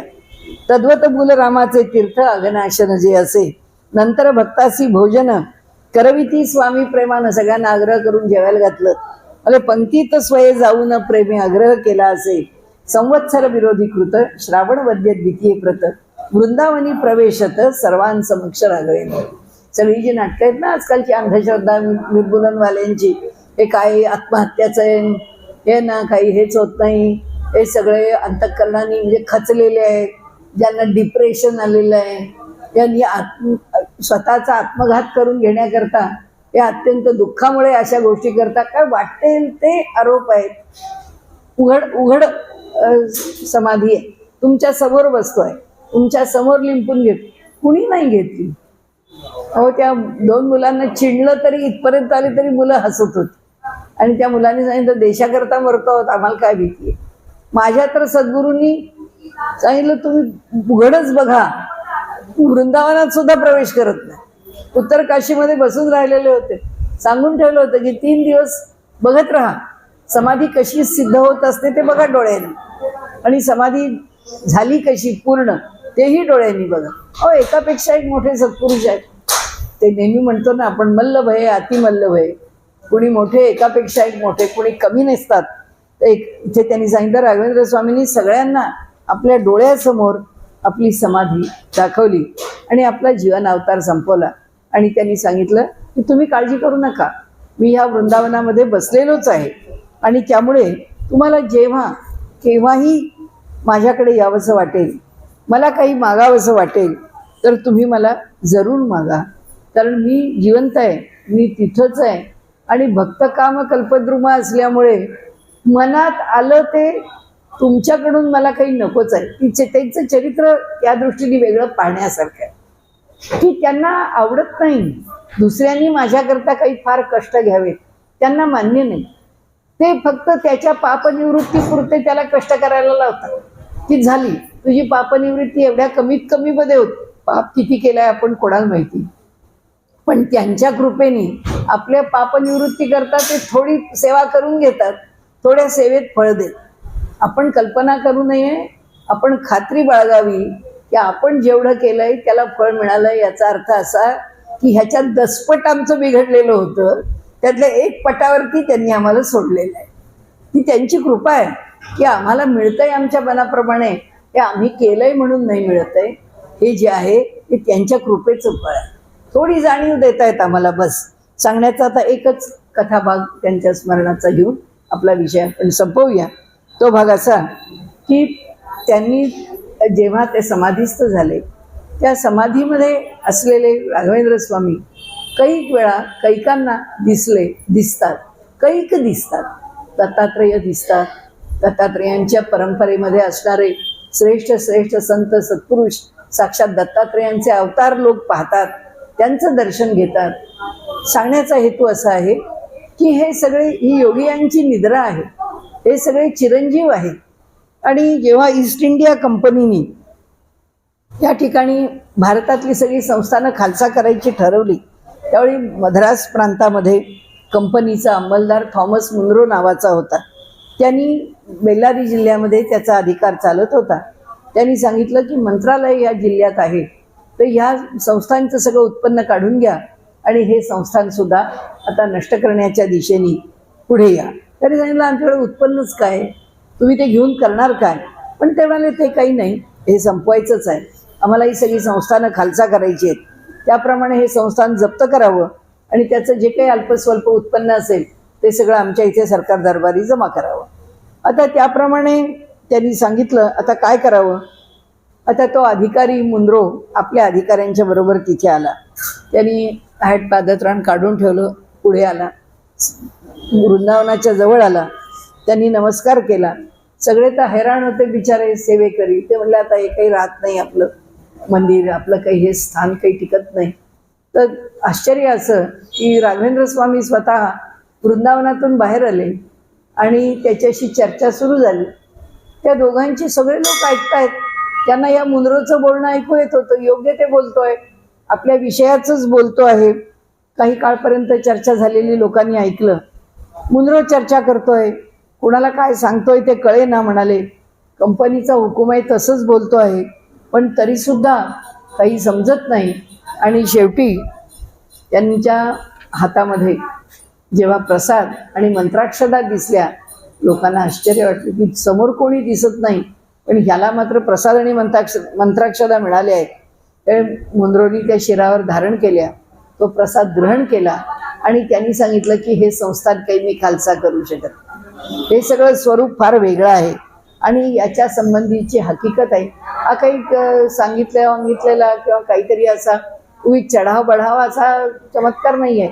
हे गॅझेटमधलं आहे, हे मद्रास गॅझेटमधलं आहे, म्हणून आपल्याला तेही वाचून दाखवते. हे विषयी सविस्तर हकीकत असे दप्तरी 1916 भीतरी मद्रास जिल्हा गॅझेटरी पृष्ठांक 213 वरी उल्लेख असे घटनेचा तद्वत मद्रास रिव्ह्यूत 8व्या भागी हकीकत 280 पानाप्रत हीच असे वर्णियली. तरी शंका कुशंकाचे कारण नसे प्रयोजनाचे सामर्थ्य पाहण्या स्वामीचे भक्ती असावी अंतरी. स्वामींचं सामर्थ्य, सत्पुरुषांचं सामर्थ्य माणसानी संशयाने पाहू नये, माणसानी भक्तीने अनुभव. जर संशयाने काही मनुष्य करत राहील तर त्याला कशाचाही लाभ होणं शक्य नाही. राघवेंद्र स्वामींचं चरित्र खूप मोठं आहे, खूप घटना प्रसंग आहेत, त्या सगळ्यांचा विचार करणं तर शक्यच नव्हतं. स्वामी वरदेंद्र तीर्थांचं सुद्धा फक्त आपण समाधी स्थानावर बसलो म्हणून त्यांचाही उल्लेख करून थोडं त्यांच्या चरित्राबद्दल बोललो, तेही आपल्याला सगळं बघता आलं नाही असो, परंतु जे थोड्याशा वेळामध्ये मांडता आलं किंवा मांडताना जर काही एक दोन ग्रंथांच्याच आधारामुळे जर काही संदर्भ मागे पुढे झाला असेल किंवा चुकला असेल तर आपण जरूर तो माझ्या निदर्शनाला आणून द्या. आणि जे जसं असेल ते योग्य झालं न झालं मला माहीत नाही, पण शक्यतो घटना प्रसंग चुकू नयेत या दृष्टीने मांडण्याचा प्रयत्न केला. तरीसुद्धा यदत्र सौष्ठवम किंचित तत्तत् ममेव गुरोर नाही, यदत्र सौष्ठवम किंचित तत्तत् गुरोर मी नाही. झाली ती सेवा भगवंताच्या चरणी, सद्गुरूंच्या चरणी, स्वामी वरदेंद्रनाथांच्या चरणी, राघवेंद्रनाथांच्या चरणी अर्पण करून माझा विषय संपतो.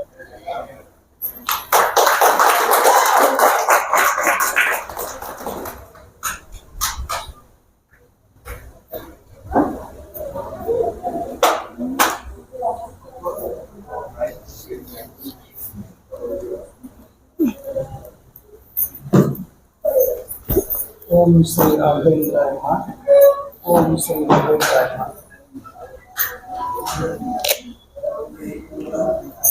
आज राघवेंद्र स्वामींचा गुरुसार्वभौम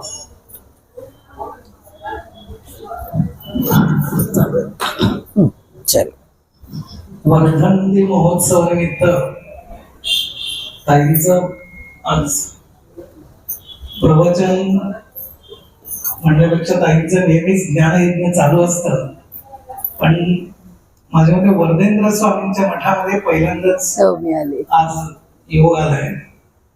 आणि ताई लहानपणापासूनच बहुतेक इथे येतात. ताईंचा विशेष म्हणजे उपनिषदांपैकी मध्वाचार्य आणि शंकराचार्य याविषयी त्यांच्या PhD त्यांचं हे आहे. आणि पुणे आणि महाराष्ट्र आणि इतर राज्यामध्ये साधारणतः म्हणजे सांगू नाही कुठल्याही ज्ञान यज्ञाचं, पण माझ्या मते सप्तमो मत्सम योगी वरदेंद्र भविष्यती, ते वरदेंद्रांचा रुद्रांश आहे. साधारण रुद्र म्हटलं की 11, साधारण 11,000च्या वरती त्यांचा ज्ञानयज्ञ झालेला आहे. आणखी विशेष माहिती म्हणजे गीता धर्म मंडळ काही पूर्वीचे अध्यक्ष पण होते आणि आताही त्यांचं मार्गदर्शन चालू आहे. आणि भांडारकर इन्स्टिट्यूट याच्यामध्ये ज्ञानेश्वरी याच्यावरती प्रवचन ते आतापर्यंत चालूच होते, आताही चालू आहे. आणि माझ्यामध्ये ऑनलाईन इतर यांनाही मार्गदर्शन केले. म्हणून खूप दिवस आमची पण इच्छा होती की इथे बरेच लोकांचं असं म्हणणं असायचं, म्हणजे मी स्वतः कानडी आहे पण बाहेर मी फिरत असताना तिथे फक्त कानडीच जातात, म्हणजे महाराष्ट्रातले कोणी जात नाही असं एक होतं. पण आता आज असं वाटतं आपलं सगळेच महाराष्ट्र आहे, म्हणजे कानडी आहेत पण महाराष्ट्राचे त्यांना आज ते खरं सिद्ध झालं की ताईंचं आज प्रवचन झालं की सगळ्यांना इथे मराठीचे पण प्रवचन होतात. आतापर्यंत आम्ही भागवत सप्ताह, स्वामींचे इथे आराधना महोत्सव मध्ये त्यांचंही प्रवचन सगळे आतापर्यंत कानडीत झालेलं आहे. क्वचित आम्हालाच बोलायला सांगितलं तूच मराठीत बोल, आम्हाला एवढं बोलता येणं कठीण आहे. सहज मनात आलं एक दिवस की इथे एक दिवस ताईंचं इथे प्रवचन ठेवावं. असं आल्यानंतर मग एक 2-3 महिने आधीच आम्ही एक संकल्प केला की स्वामींच्या वाढदिवसाच्या दिवशीच आपण हे प्रवचनाचा लाभ घेऊया. खरं 3 दिवसाचा आमचं इच्छा होती, पण आता उत्सवामध्ये सगळ्या गोष्टी जमत नाहीत. पण आज गुरुवार आणि स्वामींचा वाढदिवस त्यानिमित्त जे स्वामींच्या चरणी अर्पण केलेलं आहे त्यांनी त्यांचं प्रवचन ते नेहमी सांगतात की माझ्याकडनं काही चुका झाल्या, पण चूक होत नाही म्हणून त्यांना माहिती नेहमीच असं सांगायचं आहे. मला अजून एक विषय असं म्हणजे त्यांना विनंती आहे की पुढे ज्यावेळी राघवेंद्र स्वामींचं आराधना महोत्सव येईल, आराधना महोत्सवामध्ये त्यांचं आम्ही हे ठेवणार नाहीये, कारण आमचेच इतके कार्यक्रम असतात ते नेहमी बघितले की सगळं होईपर्यंत संध्याकाळी सूर्यास्तच होतं आमचं. आणि म्हणून पुढच्या वेळी आम्ही 3 दिवस राघवेंद्र स्वामींच्या या विषयावरतीच त्यांना आम्ही प्रवचनाचं विचारणार आहे त्यावेळी पण आम्ही सर्वांना अवश्य सांगू. आणि वरच्या त्यांचं जर तुम्हाला असं वाटत असेल की ते प्रवचन आलं, त्यांची प्रवचनाची सिद्धीपेक्षा ते स्वतः जप करत असतात. म्हणजे स्वामींच्या समोर सगळ्यांना असं वाटतं ते कधीही ताई आले तर कधीही वेळ वाया घालवतच नाही. पहिल्यांदा गेले की खुर्चीवर बसले की त्यांच्या हातात माळच असते. म्हणजे मी आतापर्यंत जेवढ्या वेळा मठात आलोय त्या वेळी ताईंच्या हातात माळा, ओम श्री राम काय त्यांचं काही नामस्मरण असेल ते सतत चालू असतं. आणि असंच आमच्या ह्याच्यावरती या वास्तूमध्ये ज्ञानयज्ञ असंच घडत जाऊ दे अशी विनंती करतो. आणि जे श्री श्री सुखदेव तीर्थांच्या स्वामींचं त्यांचंही असंच म्हणणं आहे की मठ साऊथकडचं असलं तरी इथे सगळं महाराष्ट्रीयन व्हायला, मराठीचं व्हायला पाहिजे असं नेहमी सांगत असतात. पण आता हळूहळू आता सुरू होत आहे. आमच्याही काही लोकांचं आहे इच्छा की इथे वरच्यावर दर त्यांना ज्यावेळी वेळ असेल त्यावेळी इथे प्रवचनाचं त्यांनी अवश्य सेवा करावी म्हणून मी स्वामींकडे प्रार्थना करतो. आणि हे स्वामींचा आशीर्वाद मी त्यांना देतो.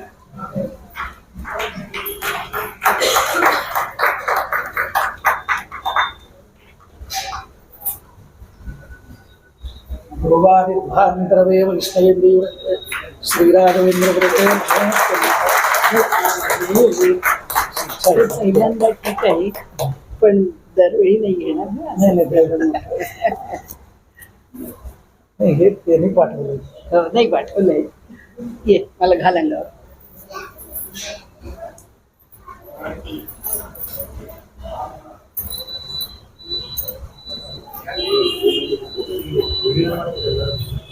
शिवं वस्त्राणि देवसा वसाते गोरचन्द्रा मन्तभो हसर्गाः अवापयवरुणा सचेते.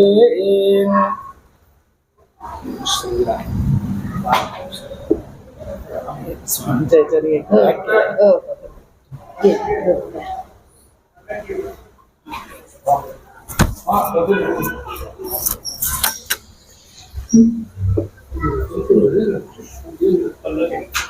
पल्लकी रथोत्सव.